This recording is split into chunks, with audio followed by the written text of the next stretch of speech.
ਸਤਿ ਸ਼੍ਰੀ ਅਕਾਲ ਜੀ। ਸਵਾਗਤ ਹੈ ਤੁਹਾਡਾ ਸਾਡੇ ਪਲੇਟਫਾਰਮ ਮਾਸਟਰ ਕਲਾਸਿਸ ਪਟਿਆਲਾ ਤੇ।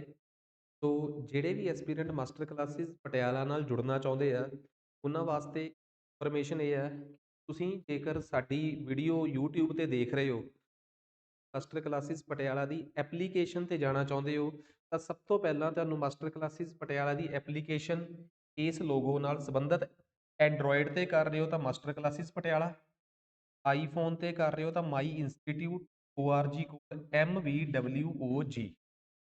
ਇਸ ਐਪ ਨੂੰ ਇੱਕ ਵਾਰੀ ਤੁਸੀਂ ਫੋਨ ਤੇ ਡਾਊਨਲੋਡ ਕਰੋ ਤੇ ਜੇ ਕਿਸੇ ਵੀ ਕੋਰਸ 'ਚ ਇਨਰੋਲ ਹੋਣਾ ਚਾਹੁੰਦੇ ਹੋ ਤਾਂ ਇਨਰੋਲ ਹੋ ਕੇ ਉਸ ਤੋਂ ਬਾਅਦ ਤੁਸੀਂ ਮਾਸਟਰ ਕਲਾਸਿਸ ਪਟਿਆਲਾ .in ਤੇ ਜਾ ਕੇ ਤੁਸੀਂ ਉਸ ਕੋਰਸ ਨੂੰ ਆਪਣੇ ਲੈਪਟਾਪ ਤੇ ਵੀ ਦੇਖ ਸਕਦੇ ਹੋ।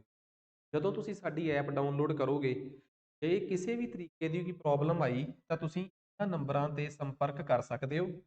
ਸਭ ਤੋਂ ਮੇਨ, ਜੇਕਰ ਤੁਸੀਂ ਸਾਡੀ ਐਪ ਡਾਊਨਲੋਡ ਕਰਦੇ ਹੋ ਤਾਂ ਇਸ ਤਰੀਕੇ ਦੀ ਟੈਬ ਤੁਹਾਨੂੰ ਹੋਮ ਪੇਜ ਤੇ ਮਿਲੂਗੀ। ਤੁਸੀਂ ਪੰਜਾਬ ਪੁਲਿਸ ਨਾਲ ਸੰਬੰਧਿਤ ਕੋਰਸ ਦੇਖਣਾ ਚਾਹੁੰਦੇ ਹੋ ਜਾਂ ਸੀਨੀਅਰ ਅਸਿਸਟੈਂਟ ਨਾਲ ਸੰਬੰਧਿਤ ਜਾਂ PSB ਦੀ ਤਿਆਰੀ ਨਾਲ ਸੰਬੰਧਿਤ ਕੋਈ ਕੋਰਸ ਦੇਖਣਾ ਚਾਹੁੰਦੇ ਹੋ ਤਾਂ ਤੁਹਾਨੂੰ ਇਸ ਟੈਬ 'ਚ ਮਿਲੂਗਾ। PCS ਪ੍ਰੀ ਦੀ ਤਿਆਰੀ ਜੇ ਪੰਜਾਬੀ ਤੇ ਇੰਗਲਿਸ਼ ਮੀਡੀਅਮ 'ਚ ਕਰਨਾ ਚਾਹੁੰਦੇ ਹੋ ਤਾਂ ਤੁਹਾਨੂੰ ਇਹਦੇ 'ਚ ਕੋਰਸ ਮਿਲੂਗਾ। TCS IS the pre come mains ਦੀ ਤਿਆਰੀ ਇੰਗਲਿਸ਼ ਪੰਜਾਬੀ ਮੀਡੀਅਮ 'ਚ ਕਰਨਾ ਚਾਹੁੰਦੇ ਹੋ ਤਾਂ ਤੁਹਾਨੂੰ ਕੋਰਸ ਇਹਦੇ 'ਚ ਮਿਲੂਗਾ। ਸੋ ਤੁਸੀਂ ਸਾਡੀ ਐਪ ਤੇ ਜਾ ਕੇ ਇਹਨਾਂ ਕੋਰਸ 'ਚ ਜਾ ਕੇ how to start course the video ਦੇਖੋ, ਜਿਹਦੇ 'ਚ ਕਲੀਅਰ ਦੱਸਿਆ ਹੈ ਕਿਵੇਂ ਅਸੀਂ ਵੀਕਲੀ ਟੈਸਟ ਬਾਈਲਿੰਗੁਅਲ ਲੈਂਦੇ ਆ ਤੇ ਹਰ ਟੈਸਟ ਦਾ ਵੀਡੀਓ ਸੋਲਿਊਸ਼ਨ ਤੇ ਪ੍ਰੋਪਰ ਸਟ੍ਰੈਟੇਜੀ ਬਣੀ ਹੋਈ ਹੈ। ਇਸ ਤੋਂ ਬਾਅਦ ਜਿਹੜੇ ਵੀ ਸਟੂਡੈਂਟ ਸਾਡੇ ਨਾਲ ਜੁੜੇ ਹੋਏ ਆ, ਜੇਕਰ ਉਹ ਸਾਡੇ ਕੋਲੋਂ ਜੋ ਵੀ ਅਸੀਂ ਸਕਰੀਨ ਤੇ ਪੜ੍ਹਾਉਂਦੇ ਆ ਉਹਦੇ ਨਾਲ ਸੰਬੰਧਿਤ ਹਾਰਡ ਕਾਪੀਜ਼ ਇੰਗਲਿਸ਼ ਤੇ ਪੰਜਾਬੀ ਮੀਡੀਅਮ 'ਚ ਮੰਗਵਾਉਣਾ ਚਾਹੁੰਦੇ ਆ ਤਾਂ ਉਹ ਚੰਗੀ ਕੁਆਲਿਟੀ ਦਾ ਕੰਟੈਂਟ ਤੁਹਾਡੇ ਘਰੇ ਡਿਸਪੈਚ ਕਰ ਦਿੱਤਾ ਜਾਊਗਾ। ਦਿੱਤੇ ਹੋਏ ਨੰਬਰਾਂ ਤੇ ਤੁਸੀਂ ਕਾਲ ਕਰਕੇ ਸਾਡੇ ਤੋਂ ਹੋਰ ਜਾਣਕਾਰੀ ਲੈ ਸਕਦੇ ਹੋ। ਧੰਨਵਾਦ। ਜੀ ਸਵਾਗਤ ਹੈ ਤੁਹਾਡਾ ਮਾਸਟਰ ਕਲਾਸਿਸ ਪਟਿਆਲਾ ਤੇ। ਤੋ ਅਸੀਂ ਆਪਰੇਟਿੰਗ ਸਿਸਟਮ ਡਿਸਕਸ ਕਰ ਰਹੇ ਸੀ ਔਰ ਆਪਰੇਟਿੰਗ ਸਿਸਟਮ ਨੂੰ ਡਿਸਕਸ ਕਰਦੇ ਹੋਏ ਜਿਹੜੀਆਂ ਇਹਦੀਆਂ ਟਾਈਪ ਸੀਗੀਆਂ ਉਹਨਾਂ ਨੂੰ ਅਸੀਂ ਪ੍ਰੀਵੀਅਸ ਲੈਕਚਰ ਦੇ ਵਿੱਚ ਇੱਕ ਇੱਕ ਕਰਕੇ ਡਿਸਕਸ ਕੀਤਾ ਸੀ। ਔਰ ਅੱਜ ਅਸੀਂ ਹੁਣ ਕੀ ਕਰਾਂਗੇ, ਅਸੀਂ ਇਹਨਾਂ ਟਾਈਪਸ ਨੂੰ ਜੋ ਵੀ ਅਸੀਂ ਕੱਲ ਡਿਸਕਸ ਕੀਤੀਆਂ ਸੀ ਔਰ ਜਿਹੜੀਆਂ ਦੋ ਟਾਈਪਸ ਸਾਡੀਆਂ ਪੈਂਡਿੰਗਸ ਰਹਿ ਗਈਆਂ ਸੀਗੀਆਂ ਉਹਨਾਂ ਸਾਰੀਆਂ ਟਾਈਪਸ ਨੂੰ ਅਸੀਂ ਇੱਕ ਕੰਪੈਰੀਟਿਵ ਐਨਾਲਾਈਜ਼ ਕਰਕੇ ਸਮਝਣ ਦੀ ਕੋਸ਼ਿਸ਼ ਕਰਾਂਗੇ, ਜਿਹਦੇ ਨਾਲ ਸਾਨੂੰ ਜਿਹੜਾ ਆਪਰੇਟਿੰਗ ਸਿਸਟਮ ਦੀ ਟਾਈਪਸ ਦੇ ਵਿੱਚ ਆ ਰਹੀ ਕਨਫਿਊਜ਼ਨ ਹੈ ਉਹ ਸਾਰੀ ਦੀ ਸਾਰੀ ਕਲੀਅਰ ਹੋ ਜੂਗੀ। ਸੋ ਆਪਰੇਟਿੰਗ ਸਿਸਟਮ ਆਪਣੇ ਆਪ ਦੇ ਵਿੱਚ ਸਭ ਤੋਂ ਜ਼ਿਆਦਾ ਇੰਪੋਰਟੈਂਟ ਸੌਫਟਵੇਅਰ ਆ ਜਾਂਦਾ ਹੈ ਜਦੋਂ ਆਪਾਂ ਕੰਪਿਊਟਰ ਦੀ ਗੱਲ ਕਰਦੇ ਹਾਂ। ਤੇ ਜਦੋਂ ਆਪਾਂ ਇਹਦੇ ਵਿੱਚ ਅਲੱਗ-ਅਲੱਗ ਟਾਈਪਸ ਦੇ ਆਪਰੇਟਿੰਗ ਸਿਸਟਮ ਦੀ ਗੱਲ ਕਰਦੇ ਹਾਂ ਤਾਂ ਇੱਕ ਨਾ ਸਭ ਤੋਂ ਵੱਡਾ ਜਿਹੜਾ ਸਵਾਲ ਹੈ ਕਿ ਇਹ ਸਾਰੇ ਦੇ ਸਾਰੇ ਆਪਰੇਟਿੰਗ ਸਿਸਟਮ ਸਾਡੇ ਕੰਪਿਊਟਰ ਜਾਂ ਲੈਪਟਾਪ ਦਾ ਹਿੱਸਾ ਹੁੰਦੇ ਨੇ ਜਾਂ ਇਹਨਾਂ ਵਿੱਚੋਂ ਕੁਝ ਆਪਰੇਟਿੰਗ ਸਿਸਟਮ ਹੀ ਸਾਡੇ ਜਿਹੜੇ ਕੰਪਿਊਟਰ ਜਾਂ ਲੈਪਟਾਪ ਦੇ ਵਿੱਚ ਚੱਲਦੇ ਨੇ। ਸੋ ਬੇਸਿਕਲੀ ਕੀ ਹੈ ਕਿ ਇੱਕ ਤਾਂ ਆਪਾਂ ਇਹਨਾਂ ਨੂੰ ਐਵੋਲਿਊਸ਼ਨ ਦੇ ਕੇਸਿਸ ਤੋਂ ਪੜ੍ਹੀਏ ਤਾਂ ਜਿਵੇਂ ਬੈਚ ਆਪਰੇਟਿੰਗ ਸਿਸਟਮ ਆਪਾਂ ਕੱਲ ਵੀ ਡਿਸਕਸ ਕੀਤਾ ਸੀ ਕਿ ਸਭ ਤੋਂ ਇੱਕ ਪੁਰਾਣਾ ਆਪਰੇਟਿੰਗ ਸਿਸਟਮ ਹੈ, ਲੇਕਿਨ ਕੁਝ ਕੁ ਜਗ੍ਹਾ ਦੇ ਉੱਤੇ ਅੱਜ ਵੀ ਆਪਰੇਟਿੰਗ ਸਿਸਟਮ ਯੂਜ਼ ਹੁੰਦਾ। ਸੋ ਕਈ ਵਾਰ ਸਾਨੂੰ ਇਹ ਲੱਗਦਾ ਹੁੰਦਾ ਜਦੋਂ ਆਪਾਂ ਕਲਾਸੀਫਿਕੇਸ਼ਨ ਕਰਦੇ ਆ ਕਿ ਸਾਡੇ ਸ਼ਾਇਦ ਪੀਸੀ ਜਾਂ ਕੰਪਿਊਟਰ ਦੇ ਵਿੱਚ ਕੋਈ ਇੱਕ ਤਰ੍ਹਾਂ ਦਾ ਹੀ ਆਪਰੇਟਿੰਗ ਸਿਸਟਮ ਆ ਜਿਹੜਾ ਰਨ ਕਰ ਰਿਹਾ ਤੇ ਉਹ ਇੱਕੋ ਤਰ੍ਹਾਂ ਦਾ ਆਪਰੇਟਿੰਗ ਸਿਸਟਮ ਸਾਰੇ ਹੀ ਕੰਮ ਨੂੰ ਸਾਂਭ ਰਿਹਾ। ਸੋ ਕਈ ਵਾਰ ਐਵੇਂ ਨਹੀਂ ਹੁੰਦਾ, ਕਈ ਵਾਰ ਸਾਡੇ ਸਿਸਟਮ ਦੇ ਵਿੱਚ ਇੱਕ ਤੋਂ ਜ਼ਿਆਦਾ ਆਪਰੇਟਿੰਗ ਸਿਸਟਮ ਕੰਮ ਕਰਦੇ ਨੇ ਔਰ ਕਈ ਵਾਰ ਸਾਡਾ ਜਿਹੜਾ ਸਿਸਟਮ ਹੈ ਉਹ ਇੱਕ ਆਪਰੇਟਿੰਗ ਸਿਸਟਮ ਦੇ ਵੱਲੋਂ ਹੀ ਸਾਂਭ ਲਿਆ ਜਾਂਦਾ। ਸੋ ਇੱਕ ਤਾਂ ਇਹ ਚੀਜ਼ ਆ ਗਈ। ਉਸ ਤੋਂ ਬਾਅਦ ਹੁਣ ਆਪਾਂ ਕੱਲੇ ਆਪਰੇਟਿੰਗ ਸਿਸਟਮ ਨੂੰ ਜਿਹੜਾ ਆ ਕੰਪੈਰੀਟਿਵ ਐਨਾਲਾਈਜ਼ ਕਰਾਂਗੇ। ਸੋ ਮੈਂ ਕੀ ਕਰੂੰਗੀ, ਦੋ ਦੋ ਜਿਹੜੇ ਸੌਫਟਵੇਅਰ ਨੇ ਉਹਨਾਂ ਨੂੰ ਕੰਪੇਅਰ ਕਰੂੰਗੀ, ਜਿਹਦੇ ਨਾਲ ਸਾਡੇ ਕੋਲ ਟੌਪਿਕ ਜਿਹੜਾ ਆ ਥੋੜਾ ਜਿਹਾ ਕਲੀਅਰ ਹੋ ਜਾਊਗਾ। ਸੋ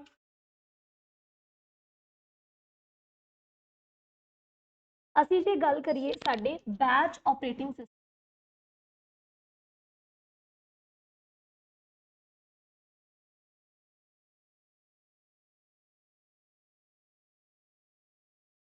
ਜੇ ਅਸੀਂ ਗੱਲ ਕਰੀਏ ਸਾਡੇ ਬੈਚ ਆਪਰੇਟਿੰਗ ਸਿਸਟਮ ਦੀ, ਤਾਂ ਕਿਉਂਕਿ ਇਹ ਸਭ ਤੋਂ ਪੁਰਾਣੇ ਆਪਰੇਟਿੰਗ ਸਿਸਟਮ ਨੇ ਤਾਂ ਸਭ ਤੋਂ ਪਹਿਲਾਂ ਤਾਂ ਮੈਂ ਤੁਹਾਨੂੰ ਕਿਹਾ ਸੀਗਾ ਕਿ ਇੱਕ ਛੋਟਾ ਜਿਹਾ ਜਿਹੜਾ ਹੋਮਵਰਕ ਹੈ ਉਹ ਤੁਸੀਂ ਜ਼ਰੂਰ ਕਰਨਾ ਹੈ ਕਿ ਪਰਸਨਲ ਲੈਵਲ ਦੇ ਉੱਤੇ ਹਰ ਇੱਕ ਆਪਰੇਟਿੰਗ ਸਿਸਟਮ ਦੀਆਂ ਜਿਹੜੀਆਂ ਐਗਜ਼ਾਮਪਲਸ ਨੇ ਉਹਨਾਂ ਨੂੰ ਨਾਲ ਕਰਨਾ ਹੈ। ਉਹਨਾਂ ਨਾਲ ਕਰਨ ਦਾ ਸਾਡਾ ਬੈਨੀਫਿਟ ਕੀ ਹੋ ਜਾਂਦਾ, ਇੱਕ ਤਾਂ ਸਾਨੂੰ ਸਮਝ ਆ ਜਾਂਦਾ ਕਿ ਇਹਨਾਂ ਆਪਰੇਟਿੰਗ ਸਿਸਟਮ ਦਾ ਐਕਚੁਅਲ ਯੂਜ਼ ਕਿੱਥੇ ਆ ਤੇ ਦੂਸਰੀ ਚੀਜ਼ ਸਿਸਟਮ ਨੂੰ ਸਮਝਣ ਦੇ ਵਿੱਚ ਸਾਡੀ ਥੋੜੀ ਹੈਲਪ ਹੋ ਜਾਂਦੀ ਆ।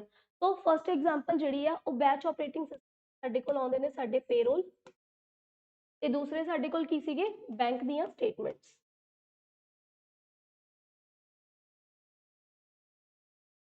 ਸੋ ਇਹ ਸਾਡੇ ਕੋਲ ਬੈਚ ਆਪਰੇਟਿੰਗ ਸਿਸਟਮ ਦੀਆਂ ਟਾਈਪਸ ਨੇ। ਤਾਂ ਬੈਚ ਆਪਰੇਟਿੰਗ ਸਿਸਟਮ ਨੂੰ ਜੇ ਮੈਂ ਸਿੰਪਲ ਭਾਸ਼ਾ 'ਚ ਸਮਝਣਾ ਹੋਵੇ, ਲੈਟਸ ਸੇ ਕਿ ਮੇਰੇ ਕੋਲ ਇੱਥੇ ਇੱਕ ਆਪਰੇਟਰ ਹੈ ਔਰ ਉਸ ਆਪਰੇਟਰ ਕੋਲ ਬਹੁਤ ਸਾਰੀਆਂ ਜਿਹੜੀਆਂ ਜੌਬਸ ਨੇ।